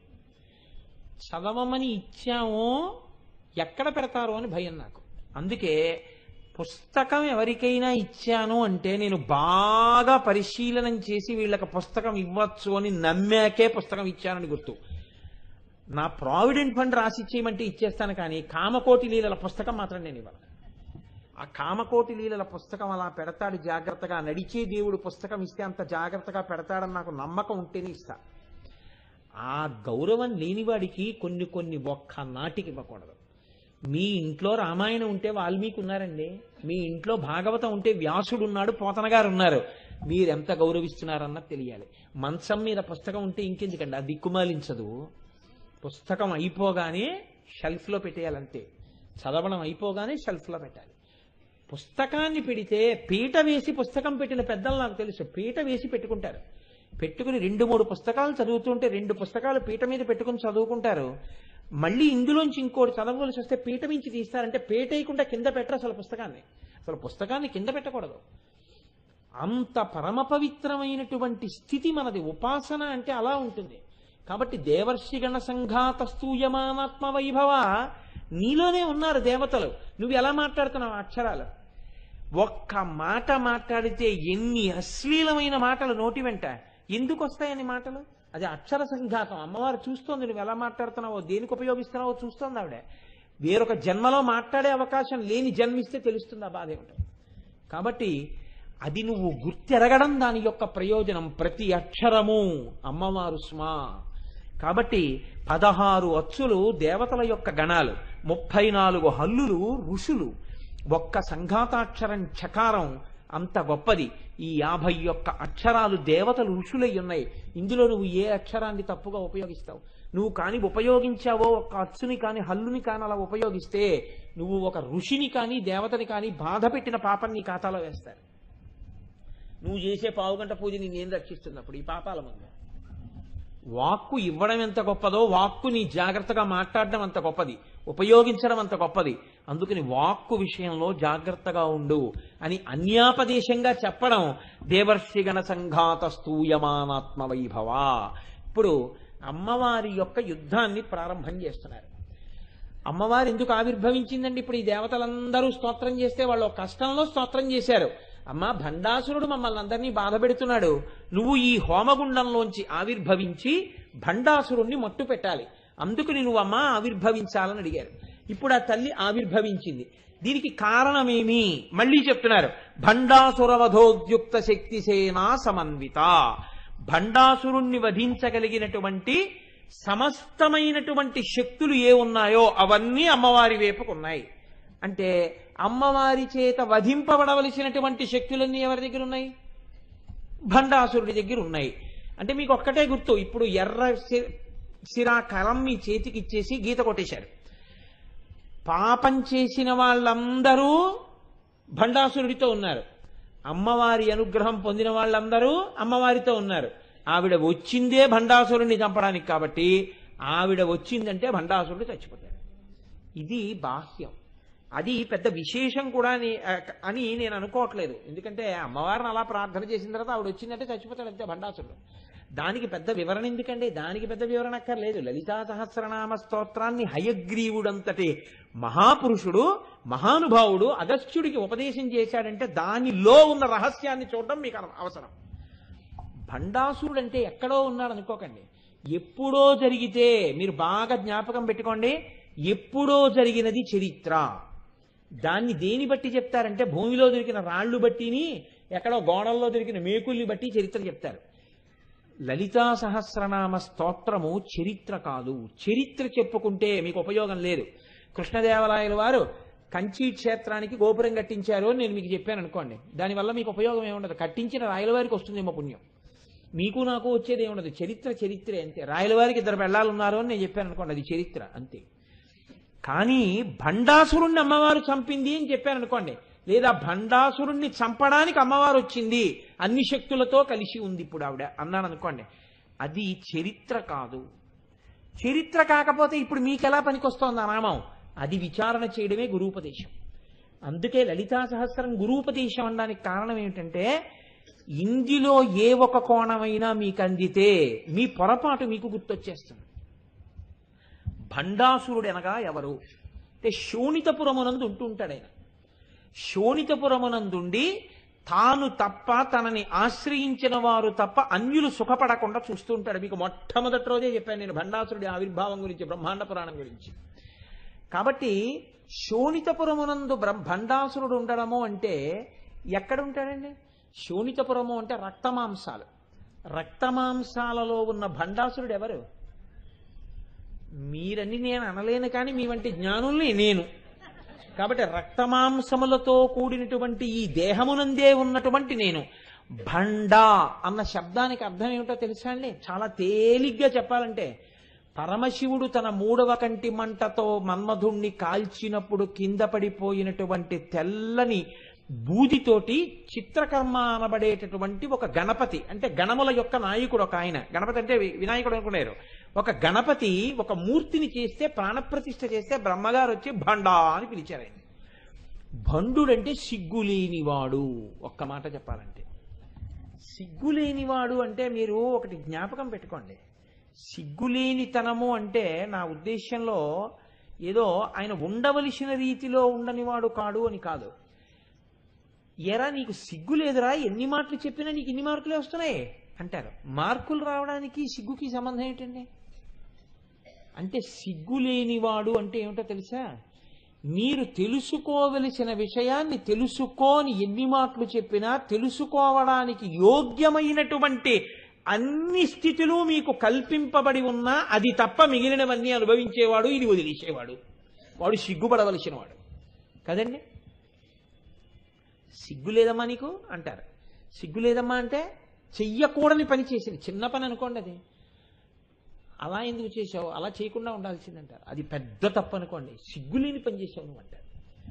భండాసురుడు అనగా సిగ్గులేనివాడు. సిగ్గులేనివాడు అంటే ఏమిటో తెలుసా అండి? చక్కగా వేళపట్టున తినడం, చక్కగా నిద్రపోవడం, వేలపట్టున తినడం కోసం సంపాదించడానికి తిరగడం, తిరిగి సంపాదించడం, తిరిగి సంపాదించింది తినడం, తిన్నది బాగా వంట పట్టిన తరువాత ఈ వంట పట్టిన దాని వలన కలిగిన శక్తితో ఎన్ని సుఖాలు అనుభవించచ్చో అన్ని సుఖాల కోసం తిరగడం, అంత తిరిగి అన్ని సుఖాల కోసం సంపాదించడం, అంత సంపాదించి సుఖాలని హెచ్చవేత వేయడం. 2 4 2 3 6 2 4 8 2 5 10 2 6 12. ఈ సుఖాలన్నీ దేని కొరకు? దీని కొరకు. ఎన్ని సుఖాలు ఉండడానికి అవకాశం ఉందో అన్ని సుఖాలకి దీన్ని తేవడం కోసం తిరుగుతుంటాడు, తిరుగుతుంటాడు, తెస్తుంటాడు, తెస్తుంటాడు, తింటుంటాడు, తింటుంటాడు, సుఖపడుతుంటాడు, సుఖపడుతుంటాడు, తిరుగుతుంటాడు, తిరుగుతుంటాడు, సంపాదిస్తుంటాడు. ఎన్నడూ ఇది తప్ప ఇంకోటి ఉందని తెలుసుకోడు. అలా తెలుసుకోని దానికి నీకు ఈ మనుష్య శరీరం అనవసరం, సిగ్గుపడు. అదే భండాసురుడు అంటే కదండి. మీరు బాగా ఆలోచించండి. తిరగడానికి మా వీధిలో కుక్క ఉంది, నేను అది అంతే. నేను తిరుగుతుంటాను, 10 మోటార్ సైకిల్ ఎక్క ఆఫీసు తిరుగుతాను, కుక్క తిరుగుతుంది. 5 కుక్క పని అయిపోతుంది, వచ్చేస్తాను, నేను వచ్చేస్తాను. రాత్రి ఇంకా నేను నిద్రపోతాను, కుక్క అప్పుడప్పుడు తిరుగుతుంటాను, కుక్క పడుకుంటుంది. నాకు పిల్లలు ఉన్నారు, కుక్కకి పిల్లలు ఉన్నాయి. నాకు భార్య ఉంది, కుక్కకు ఆడకుక్క భార్య ఉంది. నేను పెద్దవాడిని అవుతున్నాను, మా వీధి కుక్క కూడా పెద్దదవుతోంది. నాకు దాహం వేస్తుంది, మా కుక్కకి దాహం వేస్తుంది. కుక్క చచ్చిపోతుంది ఎప్పుడో, నేను చచ్చిపోతాను ఇప్పుడు, నా శరీరం కూడా పడిపోతుంది ఇప్పుడు. ఇప్పుడు కాకపోతే ఓ 20 ఏళ్ళు పోయాక పడిపోవడం ఖాయం. ఏమిటి తేడా నాకు కుక్కకి? అంటే పులిహార కనపడితే కుక్క ఆకు మీదకి దూకి తింటుంది, నేను నైవేద్యం పెట్టి తినాలి. పెట్టకుండా తిన్నప్పుడు కుక్కకి నీకు ఏమిటి తేడా అని నువ్వు సిగ్గుపడాలి. కుక్కకి సమయం యొక్క విలువ తెలియదు, తిరుగుతుంది. ఈ జీవిత కాలము యొక్క విలువ నీకు తెలుసు, నువ్వు ఈశ్వరార్చన చెయ్యాలి. చెయ్యనప్పుడు నీకు సిగ్గు లేదా, సమయాన్ని పాడు చేస్తున్నావు అని అడగాలి కదండి. దేనికి సిగ్గుపడాలి అంటే నీకున్న ఏ విభూతి ఈశ్వరారాధనకి పనికి రాకుండా నిరుపయోగమైపోతుంటే, కాలమంతా సంపాదన కొరకు తప్ప, సుఖముల కొరకు తప్ప ఈశ్వరార్చన కొరకు పనికి రాకపోతే, ఆత్మని తెలుసుకోవడానికి ఉపయోగం లేకుండా నువ్వు పడి ఉండిపోతే, నీ యందు 3 మలములు అంటుకుని నువ్వు ఉండిపోతే, అప్పుడు నువ్వు సిగ్గుపడవలసినటువంటి భండాసురుడివి. ఎక్కడో భండు ఉన్నాడు అనుకోకండి, ఇక్కడే ఉన్నాడు భండు. ఎవడా భండా? బ్రహ్మగారే పిలిచాడు, భండా అని పిలిచాడు. ఒకసారి బూదైపోయింది, అందులోంచే మళ్ళీ పుట్టింది, ఆ పంచభూతాల్లోంచే వచ్చింది. కాబట్టి ఎక్కడి నుంచి వచ్చాడు భండాసురుడు? అక్కడి నుంచే వచ్చాడు. కాబట్టి అన్నీ భండాసురుళ్లే. ఎప్పుడు? ఈశ్వరారాధన వైపుకి వెళ్ళనంతసేపు. ఈశ్వరారాధన వైపుకి నిలబడితే అంటే ఏమంటే మేము ఎవ్వరం కూడా సంసారాలు చేయకూడదా, మేము ఎవరం సుఖంగా ఉండకూడదా? అలా చెప్పలేదు శాస్త్రం. నీ పని యందు నువ్వు ఉండు. ఏమమ్మా అంత నవ్వు వచ్చింది, అందులో ఏం నవ్వు వచ్చింది మీకు? ఏం మీరు ఈ స్థాయిని మించి ఏమైనా ఆరాధన చేసేస్తున్నారా? రోజు జ్ఞానం అయిపోయారా? దేనికంత నవ్వు మీకు? సభ యందు మర్యాదగా ఉండడం నేర్చుకోండి. ఆ మర్యాద రానప్పుడు వెనక్కి కూర్చోండి. కాబట్టి భండా అంటే ప్రవర్తన తెలియనివాడు, సిగ్గుపడవలసినవాడు. ఎవరు సిగ్గుపడవలసినవాడు అంటే 3 రకములైనటువంటి మలములు శరీరాన్ని ఆశ్రయించి ఉంటాయి. ఆణవ మలము అంటారు. ఆణవ మలము అంటే పంచభూతములతోటే తయారవుతుంటుంది. ఈ పంచభూతాలతో ఉంటుంది. పృథివీ, ఆపస్, తేజో, వాయు, ఆకాశములు. మట్టితో తయారైంది. దీనిలోనే నీరు ఉంటుంది, దీనిలోనే వాయువు ఉంటుంది, దీనిలోనే ఆకాశం ఉంటుంది, దీనిలోనే వేడి ఉంటుంది. ఆఖరిని ఇదేమైపోతుంది? బూది అయిపోతుంది. ఇదే మళ్ళీ ఇంకో ప్రాణిగా పుట్టాలి. ఎక్కడి నుంచి పుడుతుంది? మళ్ళీ ఈ పంచభూతాలతోటే పుడుతుంది. కాబట్టి ఎప్పుడూ శోణితపురంలోనే ఉంటాడు, ఎప్పుడూ రక్తమాంసములతో కూడిన శరీరంలోనే ఉంటాడు. మిగిలిన శరీరాల్ని తప్పు పట్టడానికి వీల్లేదు. బాధపడవలసింది ఎప్పుడంటే నిజానికి నామం విన్నప్పుడు. ఎందుకు సిగ్గుపడాలి? ఎందుకు బాధపడాలి? అరే నిజమే కదా, ఈ శోణిత నగరంలో ఉండి ఈ శరీరంలో ఉంటూ మనం చేసిన ఈశ్వరారాధన ఎంత పాటి. ఒక రోజు లేస్తే మహా అయితే 20 నిమిషాలు, అరగంట. 23 గంటల 30 నిమిషములు ఈశ్వర సంబంధం లేకుండానే జీవితం వెళ్ళిపోతోంది. ఇప్పటికి ఎంత వయస్సుందని అనుకుంటున్నావో అంత వయస్సు శోణితపురంలో వెళ్ళిపోయింది. శోణితపురంలో వెళ్ళిపోయింది అన్న మాట విని బాధపడవలసినటువంటి విషయం అది కదా. అంత బాధపడవలసినటువంటి విషయం అయి ఉంటే మీరు అది గమనించి దాని వలన మీరు బాధపడితే మీరు బాధపడినప్పుడు అయ్యో ఇంత జీవితం అయిపోయింది, ఇప్పటికైనా నాకు భగవంతుని యొక్క అనుగ్రహం కలిగి నేను ఏ పని చేసినా అది ఈశ్వరారాధన వైపుకి నడుచుగాక. నేను అన్నం తింటే ఇది అమ్మవారు పెట్టిందని నైవేద్యం పెట్టి తింటే దోషమేం లేదు. నేను ఉదయం లేస్తూ భగవంతుడి ముఖం చూసి లేస్తే నేను లేవడం తప్పు కాదు. నేను లేవగానే భూమికి నమస్కారం చేస్తే భూమి అమ్మ కాలుతో తంతునాను క్షమించమని నమస్కారం చేస్తే నేను లేవడం తప్పు కాదు. అమ్మ తప్పక కడుపు కోసమని నేను ఉద్యోగానికి పెడుతున్నానమ్మా, నాలో శక్తి నువ్వు శక్తివై నా చేత ఉద్యోగం చేయించి ఐశ్వర్యం ఇచ్చి నా కడుపు నిండడానికి అవకాశం ఇచ్చావమ్మా అని నమస్కరించి నేను కూర్చుని ఉద్యోగం చేస్తే అది తప్పు కాదు. నేను సాయంకాలం ఇంటికి వచ్చి సంధ్యావందనం చేసుకోవాలని గుర్తిరిగి వెంటనే సంధ్యావందనం చేసుకుంటే మంచి లక్షణం. నేను రాత్రి పలహారం చేసే ముందు మళ్ళీ ఈశ్వర నివేదన చేసి పలహారం చేస్తే తప్పు కాదు. 1 గంట సమయం ఉంది, రావే ఇవాళ మన ఇద్దరం కూర్చుని లక్ష్మీ అష్టోత్తరం విష్ణు సహస్రం చదువుకుందాం, ఎన్నాళ్ళైందో మన ఇద్దరం చదివి అని ఇద్దరూ కూర్చుని లక్ష్మీ అష్టోత్తరం విష్ణు సహస్రం చదువుకుంటే నువ్వు భండుడివి కావు. నువ్వు భండుడివి కాకుండా ఉండడం ఎలాగో నేర్చుకో. భండుడిగా ఉండిపోయినందుకు సిగ్గుపడు, భండుడిగా ఉండినందుకు సంతోషపడిపోతే అది మళ్ళీ చాలా ప్రమాదకరమైన లక్షణం కదండి. దానికి సంతోషపడడం ఏమిటి? దానికి ఎప్పుడూ సంతోషపడకూడదు. భండుడిగా ఉన్నందుకు సంతోషపడితే అమ్మవారి ఆగ్రహానికి గురైపోతారు మీరు. అలా సంతోషపడ్డాడు వాడు, నేను భండుడుగానే ఉంటానని సంతోషపడితే అమ్మవారి ఆగ్రహానికి హేతు అయింది. అది వాడు మారలేదు. అందుకని అది సంతోషపడచ్చా? పడకూడదు. అలా పడకూడదు. ఎందుకు పడాలి? నువ్వు సిగ్గుపడాలని చెప్తున్నాను పక్క నుంచి. భండుడనగా సిగ్గులేనివాడు. నువ్వు సిగ్గుపడకపోతే అప్పుడు భండుడు పోయి కూర్చుంటావు సభలో. కాబట్టి భండాసురుడు అయ్యో ఏం పోతోందని తెలుసుకోలేనివాడు. కాబట్టి ఎప్పుడూ సుఖములయందు మమేకమైపోయినవాడు, కాలము యొక్క విలువ గుర్తుపట్టనివాడు, ఈ ఉపాధి యొక్క ఔన్నత్యమును తెలుసుకోలేకపోయినవాడు, ఇందులో మాత్రమే నేను భగవన్నామని చెప్పగలను, దీంతో మాత్రమే నేను వినగలను, దీనితో మాత్రమే నేను సిగ్గుపడగలను. మీరు ఇది గుర్తుపట్టండి. ఒక కుక్క నా ఇంట్లో పులిహార ఈశ్వరుడికి నైవేద్యం చెయ్యడం కోసం తీసుకెడుతూ నేను ఎందుకో అక్కడ పెట్టి మళ్ళీ లోపలికి వెళ్ళి అయ్యో ఆచమన పాత్రలో నీళ్లు కూడా పట్టుకుని వచ్చేద్దామని లోపలికి వెళ్ళాను అనుకోండి, ఈలోగా కుక్క వచ్చి తినేసింది అనుకోండి. హరేరే కుక్క తినేస్తోంది, నేనేం మహాజ్ఞానిని కాను, కుక్క ఎందు ఈశ్వరుణ్ణి చూడడానికి చెప్పెట్టి కుక్కని కొట్టాను అనుకోండి, కయ్యోమని ఏడుస్తూ వెళ్ళిపోతుంది కుక్క. కానీ మళ్ళీ 2 గంటలు అయ్యేటప్పటికి ఇంకోళ్ళ ఇంట్లో కూడా అలాగే పెడుతుంది. కాబట్టి సిగ్గు లేదురా ఈ కుక్కకంటాం, సిగ్గు లేదురా పిల్లికి అంటాం. ఆ ఉపాధికి ఆ దోషం ఉంది, అది సిగ్గుపడదు. ఎందుకంటే అది ఎప్పటికీ తెలుసుకోలేదు. ఈ ఉపాధి ఉండి తెలుసుకోలేకపోతే నీకు సిగ్గు లేదురా, నీకు సిగ్గు లేదురా అంటాం. అస్తమానం ఈ మాటే వాడతాం మనం. తప్పు చేసిన వాళ్ళందరినీ మన పిల్లల్ని నీకు సిగ్గు లేదు అంటాం. నీకు సిగ్గు లేదు అని అడగడమే భండాసురుడు అని పిలవాలి. ఇప్పుడు చూడండి, భండాసురవధోద్యుక్త శక్తి సేనా సమన్విత. భండాసురుణ్ణి వధించడం కోసమని సమస్త శక్తులతో ఆవిడొస్తోంది. అంటే ఆ భండ లక్షణం లోపల ఉండిపోతే, ఆ శోణిత నగరంలో ఉండి భగవంతుడి వైపుకి అడుగులు పడకపోతే మీరు దేవర్షిగణ సంఘాత స్తూయమానాత్మవైభవ, అమ్మా నేను భగవన్ మార్గంలో నడిచేటట్టుగా అనుగ్రహించు అని మీరు ప్రార్థన చేస్తే ఆ తల్లి ఇక్కడ ఆవిర్భవిస్తుంది. చిదగ్నికుండ సంభూత దేవకార్య సముద్యత. దేవతల కార్యాన్ని ఆవిడ తీరుస్తుంది. తీర్చి ఇప్పుడు మీ లోపల ఉన్న దేవతల్ని కాపాడుతుంది. అంటే మంచి గుణాలని కాపాడుతుంది. కాపాడి ఆ మంచి గుణాలు ఇంకా అల్లుకునేటట్టు చేస్తుంది. అల్లుకునేటట్టు చేసి మిమ్మల్ని భగవంతుడి వైపుకి అడుగులు వేయించి బాగా రక్షిస్తుంది. తప్ప భండాసురుడు ఎప్పుడో చచ్చిపోయాడని మీరు కథగానే చెప్పుకున్నారనుకోండి, మీకు ఎప్పటికీ ఇది ఉపయుక్తము కాదు. అందుకే లలితా సహస్రం గురూపదేశం అనడానికి కారణం అదే.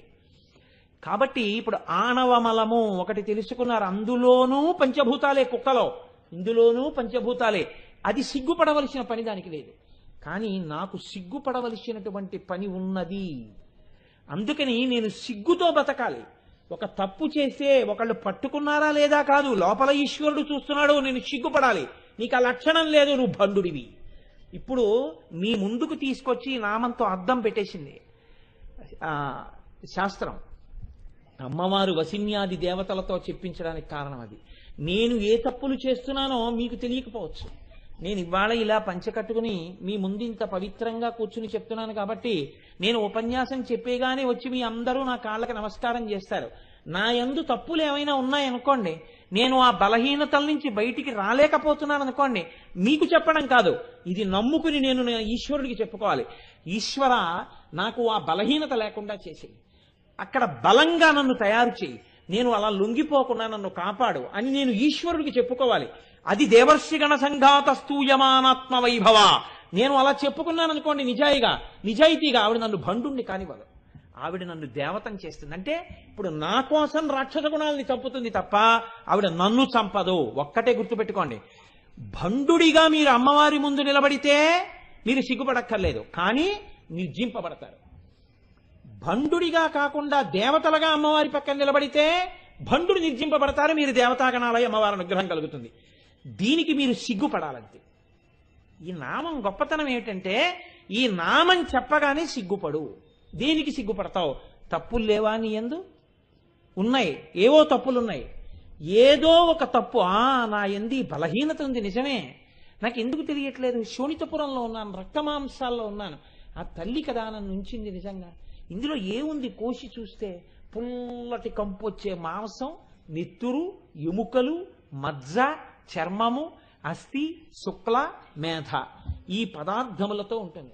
నిజంగా ఏ డాక్టర్ గారో ఎందుకండి అమ్మవారి ఇలా కప్పింది కాబట్టి సరిపోతోంది, ఇక్కడొక్క పుండు పుట్టి ఇంత చీవు పోసింది అనుకోండి, ఎన్ని ఈగలొచ్చి తినేస్తుంటాయో దాన్ని. మీ శరీరమే మీ ఎదురుగుండానే తినేస్తుంటాయి. పుండెడిపోతుంది, నెత్తురు కారిపోతుంటుంది, నొప్పి, ఎంత కష్టమో ఓర్చుకోవడం. ఈ శరీరం శోణిత నగరంలో ఉన్నాం మనం, రక్తమాంసములలో ఉన్నాం.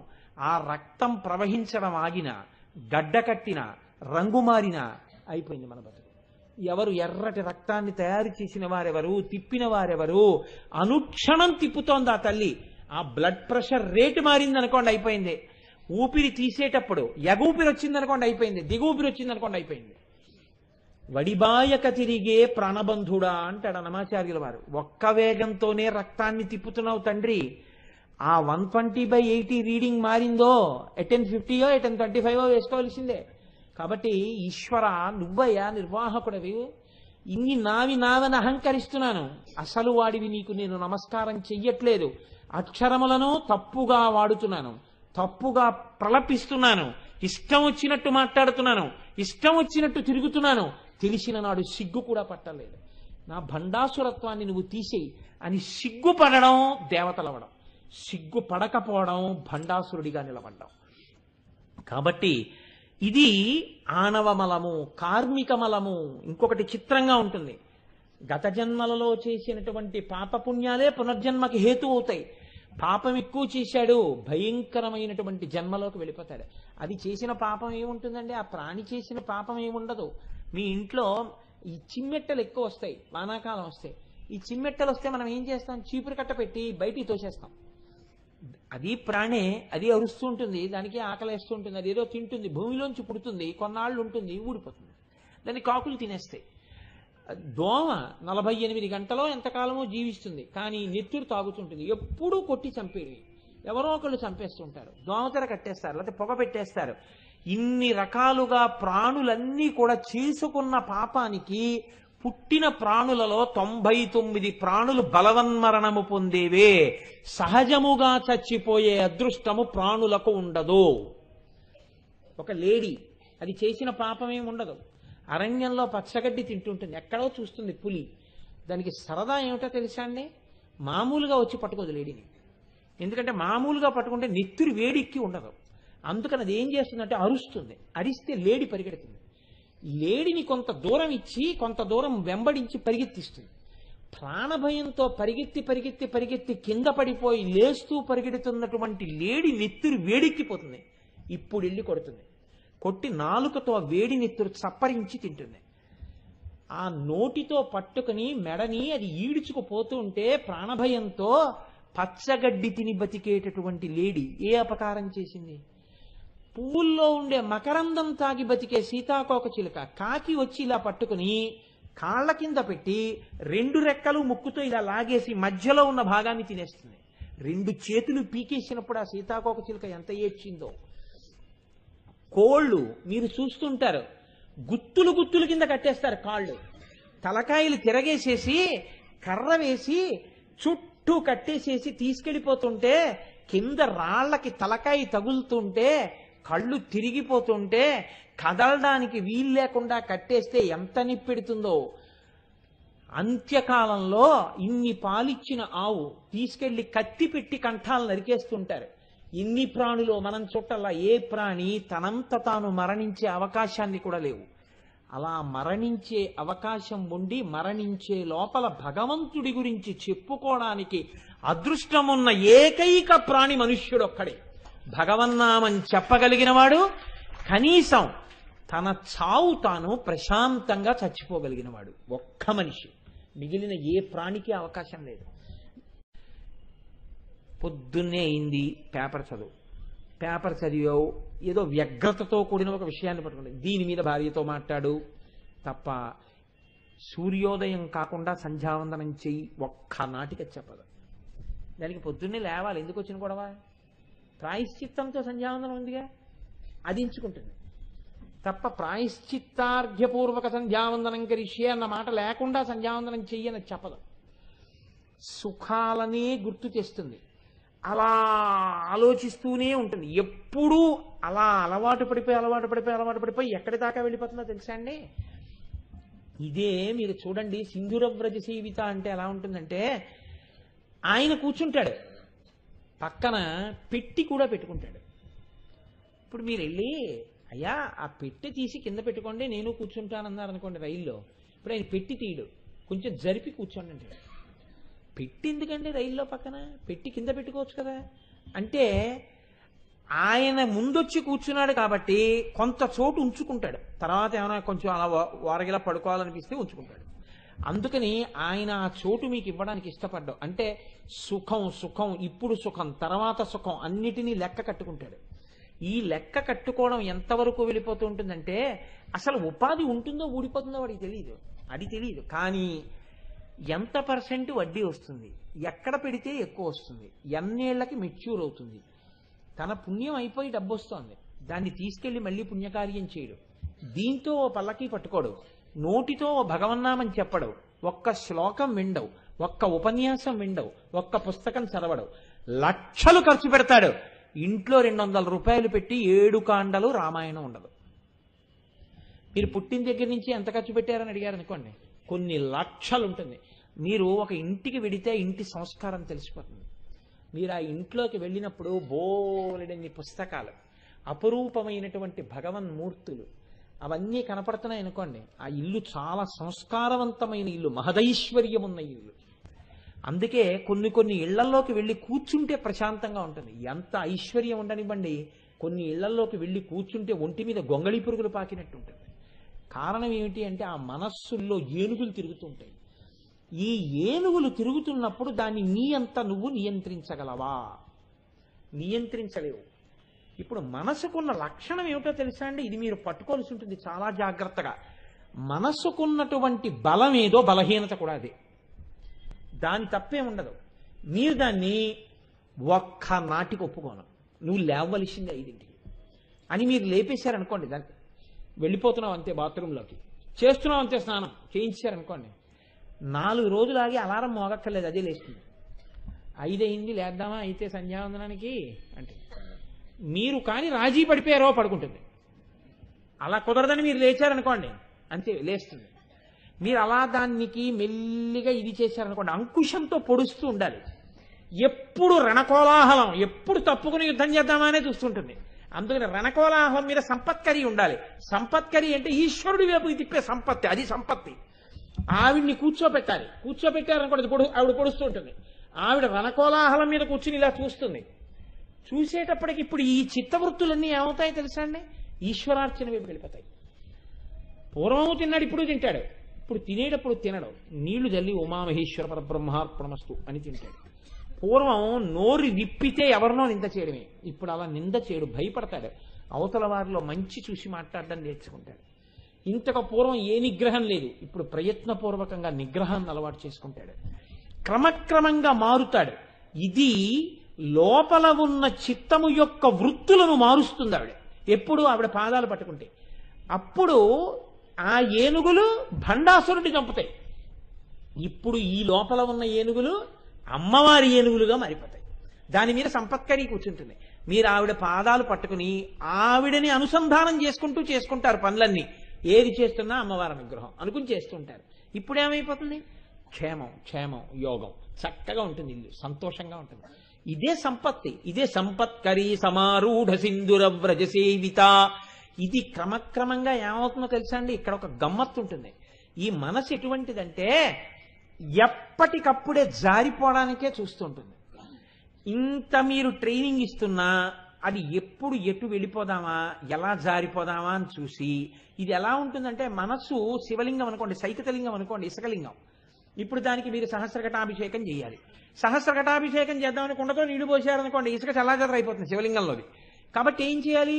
మీరు పునుగు కలిపినటువంటి ద్రవాన్ని తీసుకొచ్చి అందులో కొన్ని రకాల పదార్థాలు కలిపి ముందు శివలింగం మీద పూసిశారనుకోండి, ముందు రోజు రాత్రి, మర్నాడు పొద్దున్న మీరు సహస్రఘటాభిషేకం చేసేసినా సరే లోపల ఉన్న ఇసుక చెక్కు చెదరదు, అలాగే ఉంటుంది శివలింగం.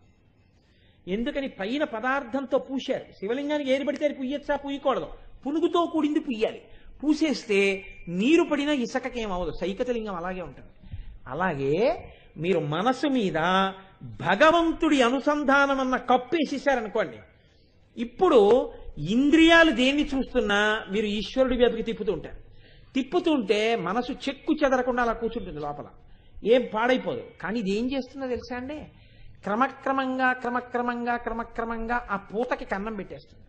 ఎలా పెట్టేస్తుందంటే దాని మీదకి వచ్చి బాగా వేడి కానీ ఏదైనా పడింది అనుకోండి, అక్కడ కన్నం పడిపోతుంది. పడిపోయి లోపల ఉన్నటువంటి ఇసుక మీదకి అది వెళ్ళిపోతుంది ప్రవాహం. అలా కన్నం పడిపోయి వేడి రావడానికి అది కొన్ని ద్వారాలు పెట్టుకుంటుంది. ఇవన్నీ ద్వారాలే. దీంతో మళ్ళీ మీరు చూడకూడదు పర్వాలేదని చూశారనుకోండి, త్రాచుపాముని తొడ కింద పెట్టి కూర్చున్నట్టే, తల తొక్కెట్టే పెట్టారు, అది శరీరం అంతా కదుపుతూ ఉంటుంది. ఎలాగైనా తల బయటికి రావాలి.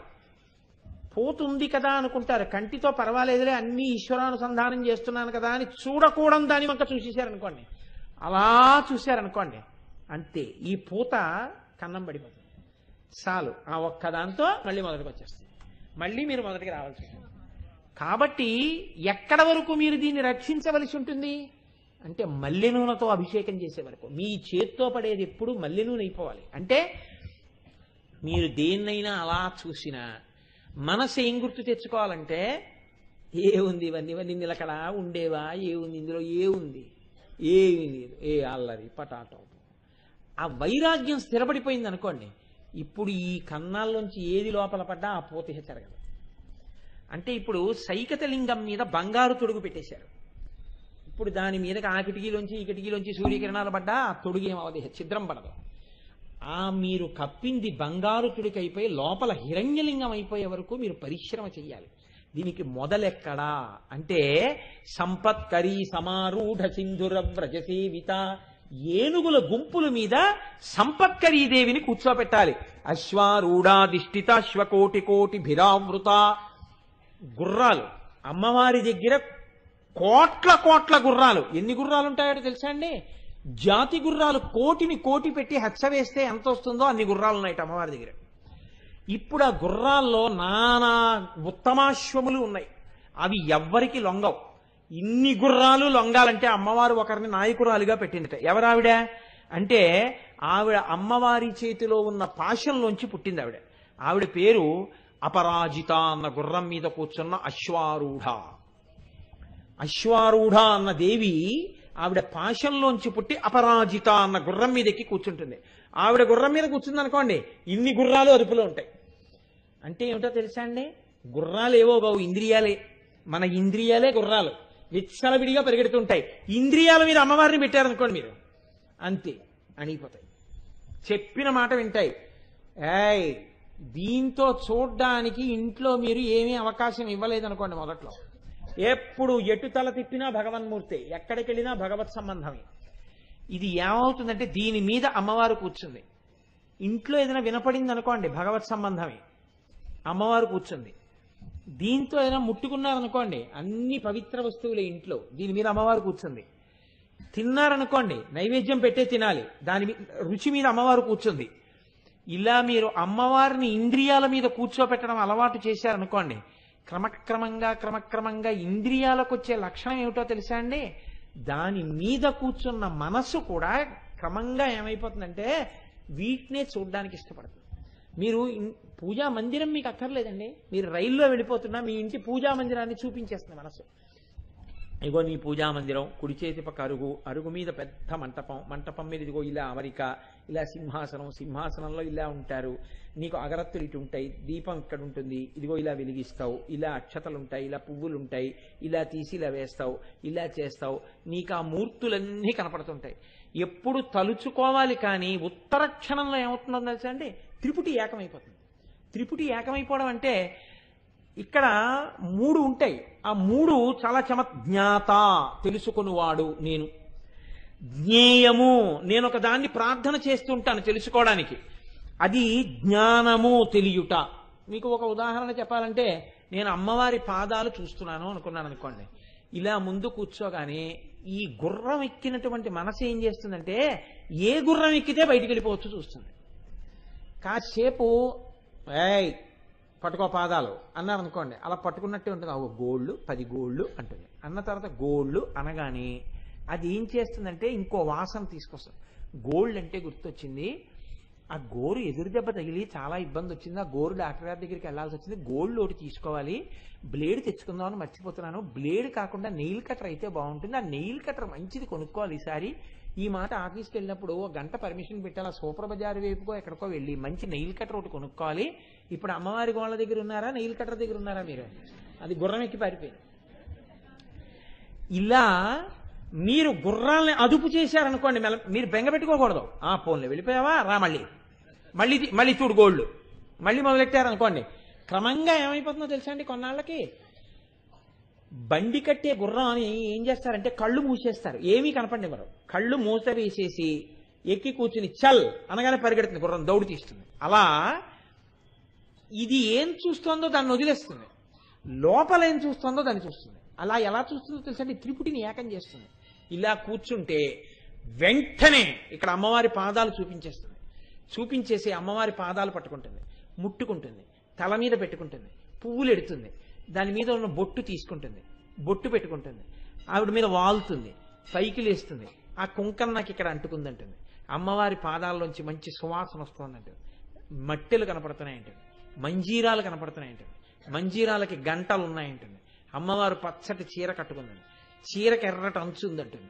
ఇవన్నీ చూస్తూ ఇక్కడ ఆనందపడిపోతుంది. ఇప్పుడు ఈ గుర్రాలకి బయట తిరిగి ఆనందం అక్కర్లేదు, ఈ ఆనందం కావాలి. మీరు పై ఆనందం కోసం వెళ్ళినా ఇవి అస్తమానం వెనక్కొచ్చి తిరుపతిలోకి ఎడుతుంటాయి. ఇలాంటి స్థితి రావాలంటే అమ్మవారి అనుగ్రహం కావాలి. భండుడిగా ఉండకుండా అమ్మవారి దేవతా సైన్యంలోకి వెళ్ళిపోవడం అంటే ఇది. ఇలా వెళ్ళడానికి అందుకని అశ్వారూఢాధిష్ఠిత అశ్వకోటి భిరావృత. రేపు బాలపూజ ఉంది కాబట్టి నన్ను మీరు కొద్దిగా సహకరిస్తే నేను ఒక 2 నామాలు చెప్పి పూర్తి చేస్తాను. చక్రరాజరథారూఢ సర్వాయుధ పరిష్కృత. చక్రరాజరథము అంటే శ్రీచక్రం. శ్రీచక్రం నేను ఇవాళ శ్రీచక్రం గురించి మీకు చెప్పను. ఒకరోజు మీలో ఉత్సాహంగా శ్రీచక్రం గురించి తెలుసుకోవాలి అనుకుంటే ప్రత్యేకంగా శ్రీచక్రం గురించి మీకు 2 గంటలు ప్రసంగం చేసి నేను ఎగ్జిబిట్స్ కూడా తీసుకొచ్చి చూపిస్తాను. అసలు శ్రీచక్రం అంటే ఏమిటో, ఆ గొప్పతనం ఏమిటో చూపిస్తాను. అప్పుడు మీరు శ్రీచక్రం గురించి తెలుసుకుందరు. కానీ శ్రీచక్రంలో ఆవరణలు ఉంటాయి, అందులో అనేక వేల మంది దేవతలు ఉంటారు. శ్రీచక్రాన్ని మీరు అర్చన చెయ్యగా, అంటే నా ఉద్దేశం మీ ఇళ్లలో శ్రీచక్రాలు పెట్టమని కాదు, బాగా గుర్తుపెట్టుకోండి. చక్రము ఎవరు పడితే వారు ఆరాధించలేరు, చెయ్యకూడదు కూడా.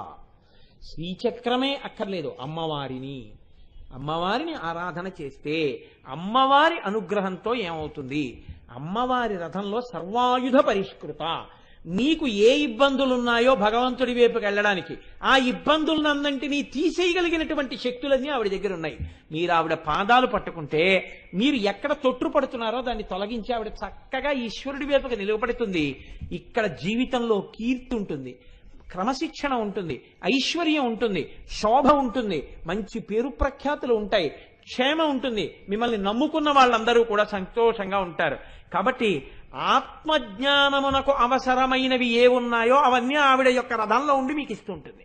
అది చక్రరాజరథారూఢ సర్వాయుధ పరిష్కృత గేయ చక్రరథారూఢ మంత్రిని పరిసేవిత. అమ్మవారి దగ్గర 16 మంది మంత్రినులు ఉంటారు.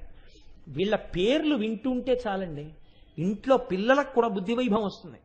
ఆ 16 మంది మంత్రినులే సంగీతయోని, శ్యామ, శ్యామల, మంత్రనాయిక, మంత్రిని, సచివేశాని, ప్రధానేశ, కుశప్రియ, వీణావతి, వైణికి, మద్రిని, ప్రియకప్రియ, నీపప్రియ, కదంబవేశ్య, కదంబవనవాసిని, సదామల. ఈ 16 మందిలో ప్రధానమంత్రిని ఒక ఆవిడుంది. ఆ ప్రధానమంత్రినియే శ్యామల. ఆవిడ వీణ పట్టు కూర్చుని ఉంటుంది. అమ్మవారికి శ్యామలాదేవికి అభేదం, ఇద్దరు ఒకటే. ఎప్పుడైనా అమ్మవారు ఏదైనా మాట్లాడాలంటే ఇలా కుడి పక్కకి తిరిగి రాజశ్యామలతో మాట్లాడుతుంది, ప్రధానమంత్రితో మాట్లాడుతుంది. రాజశ్యామల వంక చూసి రోజు పిల్లలు నమస్కారం చేస్తే గొప్ప బుద్ధి వైభవం వస్తుంది. ఇప్పుడు మీకు రేపు బహూకరింపబడిపోయే మూర్తుల్లో అమ్మవారికి కుడి పక్కన రాజశ్యామల ఉంటుంది. ఈ రాజశ్యామలకి అమ్మవారికి అభేదం, ఇద్దరికి తేడా లేదు. ఇక్కడ మీరు ఒకటి గమనించండి, అభేదం అయితే ఇద్దరు ఎలా అయ్యారండి? ఇద్దరు ఉండరుగా. నాకు దొరగారికి అభేదం అన్నాను అనుకోండి, దొరగారు నేను ఎలా ఉన్నాం సభలో, రెండు ఎలా అయ్యారు? అభేదం అంటే ఇక్కడ గుర్తు ఏమిటో తెలుసా అండి? మీరు నామంలోకి వెళ్ళాలి. గేయ చక్రరథారూఢ మంత్రిని పరిసేవిత. గేయ చక్రం అంటే గానం చేయడం, గేయం అంటే పాట, గానం అంటే మననాత్ త్రాయితే ఇతి మంత్ర, మననం చేయడమే గానం చేయడం. గాయత్రి అంటే గానం చేస్తే రక్షించేది. మీరు ఒక మంత్రాన్ని పట్టుకున్నారనుకోండి, గురూపదేశం పొందారు. గురూపదేశం పొంది ఇప్పుడు ఆ మంత్రానికి అంగన్యాస కరన్యాసములు ఎలా చూడాలి అన్నది గురువు చెప్తారు, చెప్పి స్తోత్రం ఇస్తారు.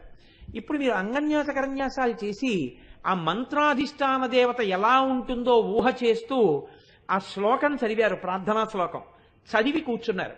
కూర్చుని ఇప్పుడు ఈ మంత్రం చదువుతున్నారు. లోపల ఆ మంత్రాన్ని స్వరంతో చదువుతున్నారు.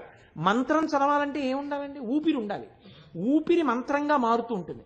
ఆ మంత్రంగా మారుతున్నప్పుడు ఓ పంచాక్షరి ఉందనుకోండి, పంచాక్షరి పలకాలంటే ఊపిరేగా పంచాక్షరిగా వస్తుంటుంది. పలికేటప్పుడు మీరు స్వరంతో పలుకుతూ ఉంటారు. ఇలా పలకగా పలకగా పలకగా పలకగా పలకగా ఏమైపోతుందంటే కొన్నాళ్ళకి ఆ మంత్రం చెయ్యగా చెయ్యగా చెయ్యగా చెయ్యగా దాని యొక్క బీజాక్షరం విస్ఫోటనం అవుతాయి. నేను మాటలు పలుకుతుంటే ఆకాశగుణకమై ఆకాశంలోంచి వచ్చి మీలో ప్రవేశించి నాలో ఉన్నది మీలోకి వచ్చేసినట్టు, నాలో ఉన్నటువంటి భావాలు ఏమున్నాయో మీకు వచ్చేస్తున్నాయి.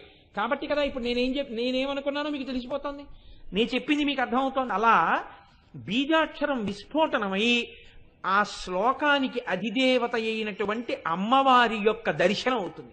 ఇప్పుడు మంత్రము మంత్రాధిష్టాన దేవత రెండవవు, మంత్రమే మంత్రాధిష్టాన దేవత అయి దర్శనం ఇచ్చేస్తుంది. రాజశ్యామల అంటే గేయ చక్రరథారూఢ మంత్రిని పరిసేవిత. అమ్మవారి ఆరాధన పూర్వకంగా జీవితాన్ని గడపడం నేర్పేటటువంటి బుద్ధి. ఆ బుద్ధి మీకు కలిగిందనుకోండి, ఆ బుద్ధి వల్ల చిట్ట చివర ఏమవుతారంటే అమ్మవారిలోనే కలుస్తారు. కాబట్టి గేయ చక్రరథారూఢ మంత్రిని పరిసేవిత కిరి చక్రరథారూఢ దండనాథ పురస్కృత. అమ్మవారి దగ్గర 12 మంది సేనానాయకులు ఉంటారు. పంచమి, దండనాథ, సంకేత, సమయేశ్వరి, సమయ సంకేత, వారాహి, పోత్రిణి, శివ, వార్తాళి, మహాసేనాని, ఆజ్ఞాచక్రేశ్వరి, అలిందిని అని పేర్లు వాళ్ళకి. ఇందులో మళ్ళీ ప్రధానమైన సేనానాయకురాలు ఉంటుంది ఆవిడ వారాహి. ఎర్రటి ముట్టితోటి ఆదివరాహమూర్తి ఎలా ఉంటారో అలా ఉంటుంది. ఈ వారాహి దర్శనం కానీ రోజు ఇంట్లో చేస్తుంటే దుష్టబుద్ధులు రావడం కానీ, వ్యసనాలు రావడం కానీ, నిష్కారణంగా తేజస్సు నశించిపోవడం కానీ ఇలాంటివి జరగకుండా కాపాడుతుంది ఆవిడ. అందుకే రేపు మీకు ఇచ్చే మూర్తిలో ఎడం పక్కన వారాహి ఉంటుంది. ఇప్పటికీ కాశీపట్టణంలో వారాహి రాత్రివేళ బయట తిరుగుతూ ఉంటుంది అమ్మవారు. మీరు అసలు ఎదురుగుండా నిలబడి చూడలేరని పైకెక్కి ఆ పైన ఉన్నటువంటి డాబా కన్నంలోంచి అమ్మవారిని చూడమని చెప్తారు. తెల్లవారేటప్పటికి లోపలికి వస్తుంది. అంత శక్తివంతంగా ఉంటుంది. వారాహి పేరు వింటే చాలు అద్భుతమైనటువంటి శక్తి కలుగుతుంది. అటువంటి తల్లి వారాహి. ఆవిడ కిరిచక్ర రథారూఢ, పందులతో కట్టినటువంటి అడవి పందుల రథం మీద వెడుతూ ఉంటుంది ఆవిడ యుద్ధానికి. అడవి పందులతో వెళ్ళేటటువంటి రథం మీద ఉండడం అంటే ఏమిటో తెలుసా అండి? ఒక్కటే గుర్తు, కిరి అంటే సృష్టి. వారాహి అనుగ్రహం కలిగితే సృష్టికి స్థితికి లయానికి జ్ఞాని సాక్షి అయిపోతాడు. సృష్టి స్థితి లయ అంటే ఎక్కడో తెలుసా అండి? పుట్టడం, ఉండడం, మరణించడం కాదు. సృష్టి అంటే స్వప్నావస్థ. స్వప్నంలో ఏమవుతుంది? సృష్టి జరుగుతుంది. కళ ఉంది, కళ్ళలో కాశీ కనపడుతుంది. కాశీ సృష్టించిందా లేదా? మనసు. కళ ఉంది, కళ్ళలో మిమ్మల్ని ఎవరో కట్టి కొడుతున్నారు. కట్టేవాణ్ణి కొట్టేవాణ్ణి సృష్టించిందా లేదా? స్వప్నం సృష్టి. జాగ్రత్త స్థితి ఉన్నది ఉన్నట్టు అనుభవిస్తూ ఉంటారు. కాబట్టి జాగృతి యందు ఉన్నదాన్ని ఇంద్రియాలతో అనుభవిస్తున్నారు. కాబట్టి స్థితి జాగ్రత్త. లయ మనసు అసలు లేకుండా ఆత్మలోకి వెళ్ళిపోతుంది. సుషుప్తి. సుషుప్తి మీకు తెలియకుండానే ఆనందంగా ఉంటుంది. గాఢ నిద్ర పట్టేస్తే సంతోషం. ఎందుకని? ఇంద్రియాలని తనలో పెట్టుకుని మనస్సు ఆత్మలోకి వెళ్ళిపోయింది. మనస్సు లేదు కాబట్టి సంతోషం. ఈ జాగ్రత్త, స్వప్న, సుషుప్తి మూడిటికి సాక్షిగా తురీయంలో ఉంటాడు జ్ఞాని.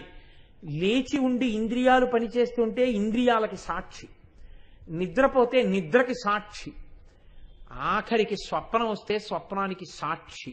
తానెప్పుడూ మూడు కాడు. ఈ స్థితికి ఎదిగిపోయి నిలబడిపోతే జ్ఞాని అయితే వారాహి అనుగ్రహం కలిగిందని గుర్తు. కాబట్టి వారాహి అడవి పందుల రథం మీద వెడుతోంది అంటే ఆవిడ దర్శనం చేస్తే అంత గొప్ప జ్ఞానులవుతారు, అంత గొప్ప స్థితిని పొందుతారు. బాహ్యంలో లోపల తేజస్సు నిలబడుతుంది. రోజు రోజుకి వృద్ధి పొందుతాడు. భగవంతుడి వైపుకి అడుగులు వేస్తాడు.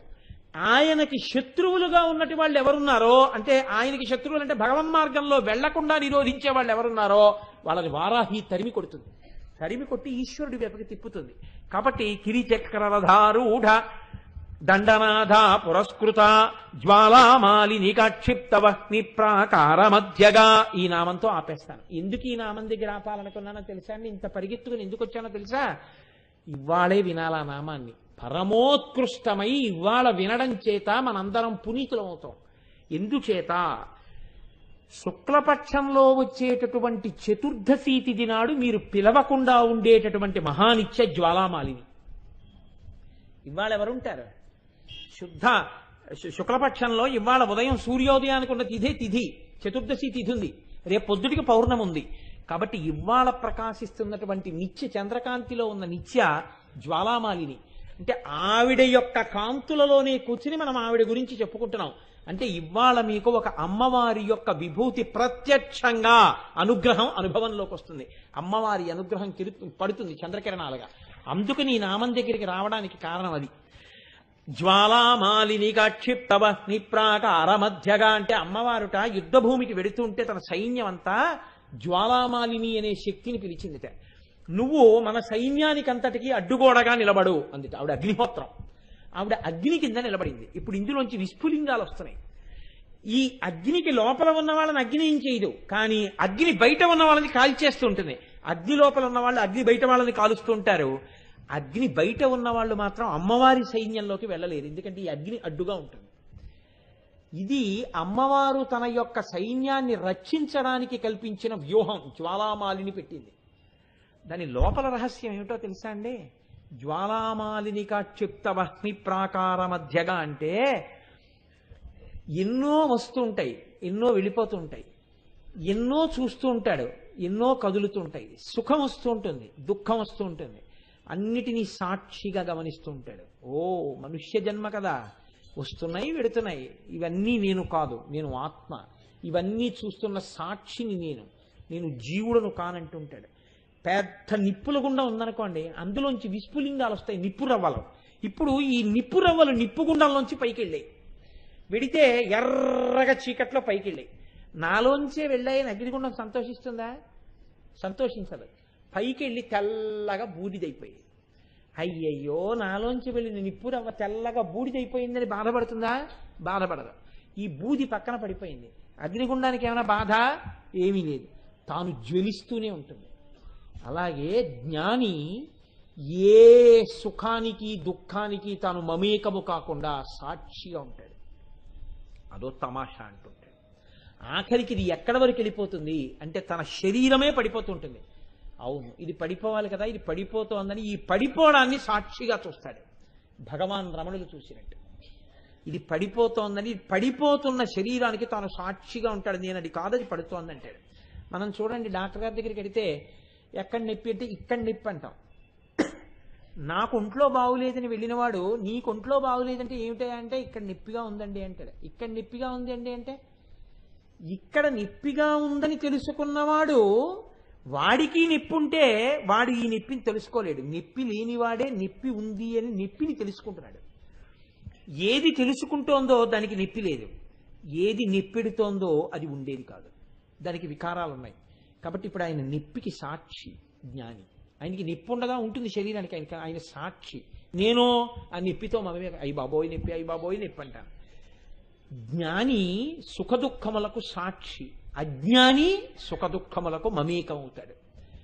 జ్ఞాని అగ్నిగుండంలా ఉంటాడు, అజ్ఞాని బూదితో కూడినటువంటి ఆరిపోయినటువంటి నిప్పుల కొలిమిలా ఉంటాడు. ఏది పోసినా చుయ్యని నీటి చొక్క లోపలికి వెళ్ళిపోతుంది, అన్నిటినీ పుచ్చుకుంటూ ఉంటాడు. సుఖమవుతుందే దుఃఖమవుతుంది. చిన్న సమస్య వచ్చిందనుకోండి కదిలిపోతాడంతే. ఎంత కదిలిపోతాడంటే చూడండి, ఆయన చాలా హైపర్ సెన్సిటివ్ అంటారు, అస్సలు తట్టుకోలేడు. చిన్నది వచ్చిందనుకోండి కదిలిపోతాడంతే. ప్రశాంతంగా కూర్చొని ఆలోచించలేడు, ప్రశాంతంగా మాట్లాడలేడు, ఉద్వేగం పొందకుండా చక్కగా ఆ సమయంలో ఎంతవరకు మాత్రమే మాట్లాడాలో అంతవరకు మాత్రమే మాట్లాడి వెంటనే యథోరగస్తతం జీర్ణాం సవై పురుషముచ్యతే అంటారు వాల్మీకి మహర్షి. కుబుసం వదిలిపెట్టినట్టు అంతే చాలు, అంతకన్నా దాని గురించి అనవసరం అనుకున్నప్పుడు కుబుసం వదిలినట్టు వదిలి మళ్ళీ తన పని మీద తాను వెళ్ళలేడు. తను చెప్తున్న దానిలోకి ఇమిడిపోలేడు, తను ఉన్న స్థితిలో నిలబడలేడు, దానికి మమేకం అయిపోతాడు. ఏదో ఒక రాగద్వేషాలకి లోనైపోతాడు. అలా అయిపోతున్నాడు అనుకోండి అగ్నిగుండంగా నిలబడలేకపోతున్నాడు అనమాట. అగ్నిగుండంగా నిలబడితే నిప్పురవ్వలు పైకి పోయినా బూదైపోయినా పడిపోతున్నా తాను అగ్నిగుండంగానే ఉంటాడు. అందులోకి తీసుకొచ్చి మీరు ఏదైనా చెప్పు వెయ్యండి కాల్చేస్తాడు, పూలదండ వెయ్యండి కాల్చేస్తాడు. పూలదండ అని నెత్తి మీదెట్టుకోడు, చెప్పు అని అవతల పారాయడు. ఈ లక్షణం ఉంటే అది అగ్నిగుండం. దానికి కష్టము లేదు, సుఖము లేదు, దుఃఖము లేదు, నష్టము లేదు, అన్నిటికీ సాక్షి. ఇది చాలా చమత్కారంగా ఉంటుంది. నేర్చుకున్నా అంటే రాదు, అజ్ఞాని అయిన వాడికి అబ్బుతుంది. అందుకే ఆ మాటలు ఎలా ఉంటాయో తెలుసా అండి, మీరు వాటిని చూసి అబ్బా ఇది కదా అమ్మవారి అనుగ్రహం అంటే అనుకోవాలి తప్ప పట్టుకోవడం కుదరదు. ఇక ఉదాహరణ చెప్పి నేను పూర్తి చేసేస్తాను. భగవాన్ రమణులు ఆశ్రమంలో ఉన్నారు ఒకసారి. ఆశ్రమం అంటే ఏముందండి, 4 తడికిలును 4 పైన ఆకులు వేశారు. దొంగలు వచ్చారు, దొంగలు వచ్చి తలుపు కొట్టారు. మేము లోపల ఉన్నవన్నీ ఎత్తుకుపోతాం, తలుపు తీయండి అన్నారు. తలుపు బదలు కొట్టేస్తాం అన్నారు. అంటే లోపల నుంచి చూసి రమణ మహర్షి అన్నారు, ఎందుకంటే తలుపు బదలు కొట్టడం ఎందుకండి, తీస్తాను రండి, స్వాగతం, వచ్చి మీకు కావలసినవన్నీ పట్టుకెళ్ళిపోండి అన్నారు. వాళ్ళన్నారు మేము అలా రాం. నువ్వెవరు అమాయకుడివి, తలుపు తీస్తాను రమ్మంటావేంటి, స్వాగతం అంటావేంటి, మాకు వృత్తిలో ఒక తృప్తి ఉండాలి కదా. దొంగతనం అంటే తృప్తి ఎప్పుడు, మేము తలుపులు పగలగొట్టి లోపలికి వస్తాయి. అందుకని బాబోయ్ బాబోయ్ నరు దొంగ దొంగ అనరు. మేము తలుపులు బదలగొట్టి లోపలికి వచ్చి నిన్ను 4 తన్ని అన్ని ఎత్తుకుని పరిగెడతాం, అప్పుడు మాకు తృప్తి. అంటే ఆయన అన్నారు, నేను అలా పరిగెత్తాను, నేను అలా అరవను, మీరు ఈశ్వరుడు, తస్కరాణాం పతజే నమో నమో, మీరు ఈశ్వర రూపం, దొంగ రూపంలో ఉన్న ఈశ్వరుడు, రండి మీకు స్వాగతం అన్నారు. మేము అలా రామన్నారు వాళ్ళు. మేము అలా రాకపోతే అయితే పగలగొట్టేయండి తలుపులను, పగలగొట్టేశారు. లోపలికి వచ్చారు. ఆయన నమస్కారం చేస్తూ నించున్నారు. నించుంటే ఎవరన్నా మూర్ఖుళ్ళో ఉన్నాడు, పరిగెత్తని చెప్పి కట్టి తీసుకుని ఆయన తొడల మీద కొట్టారు. ఇంతంతలా ఉన్న తట్లు తేలేదు. ఆయన నమస్కారం చేస్తూ నించున్నారు. నించున్న తర్వాత కనీసం ఇక్కడి నుంచి బయటికి వెళ్ళిపో, మాకు తృప్తి అన్నారు. మీ తృప్తి అదైతే పెడతానని ఆయన మెల్లగా వెళ్ళి కూర్చున్నారు.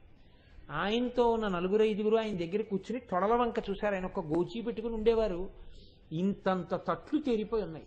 ఆ తట్లు వంక చూసి భగవన్ని ఎలా కొట్టారండి మిమ్మల్ని, మీరు అనుమతిస్తే ఇప్పుడే చావ కొట్టేస్తామా దొంగలు అన్నారు. అంటే ఆయన అన్నారు, నీవు ఆహారం తినేటప్పుడు నీ నాలుక నీ పళ్ళ మధ్యలో పడితే నీ పళ్ళు పీకించేసుకుంటావా అని అడిగారు. నాలుక నీదే, పళ్ళు నీవే, కాబట్టి ఓర్చుకుంటావు. ఈశ్వరుడేనయా, వాడు అజ్ఞానంతో ఉన్నాడు, అయితే ఈశ్వర స్వరూపం కాడా, ఆయన్ని కొట్టడంటే ఆయన్ని కొడితే ఈశ్వరుణ్ణి కొట్టినట్టు, కాబట్టి అలా అనకూడదు, తప్పు అన్నారు. మీరు నాకు పూలదండ వేస్తే నాకు ఎలా ఉంటుందో వాళ్ళు కొట్టినప్పుడు నాకు అలాగే ఉందన్నారు. మహాజ్ఞాని అలా ఉంటాడు, విస్ఫులింగములకు సాక్షి. ఈ సాక్షిత్వం వరకు ఎలా ఎదుగుతావు అమ్మవారి యొక్క దేవసైన్యంతో అంటే, నువ్వు భండుడవని సిగ్గుపడడం వస్తే చాలు, మిగిలిన ఎత్తేయడం ఆవిడ ఎత్తేస్తుంది. సంపత్కరి అనుగ్రహం కురిపిస్తుంది. ఆవిడ దండనాథానుగ్రహం కురిపిస్తుంది, రాజశ్యామలానుగ్రహం కల్పిస్తుంది, ఆఖరికి జ్వాలామాలినిక క్షిప్త వహ్ని ప్రాకార మధ్యగా. అదే చతుర్దశి తిథి నిత్య వల్ల మనకు వచ్చేటటువంటి అనుగ్రహం. చంద్రకాంతిలోంచి ఆవిడ అనుగ్రహం మనకి స్ఫుటంగా కురుస్తుండగా ఇవాళ ఈ నామం వరకు వెళ్ళి తీరాలని పరిగెత్తాను. చాలు నాకు ఒక గొప్ప తృప్తి. రేపటి రోజున మహోత్కృష్టమైనటువంటి రోజు, ఉదయానికి పౌర్ణమి, మహామాఘి. కాబట్టి రేపు సాయంకాలం బాలానామానికి సంబంధించిన వైశిష్ట్యం చెప్తాను. అమ్మవారు సంతోషపడిపోయిందని గుర్తేమిటో తెలుసా అండి? బాలగానే కనపడుతుంది. బాలగా పూజ తీసుకుంటుంది.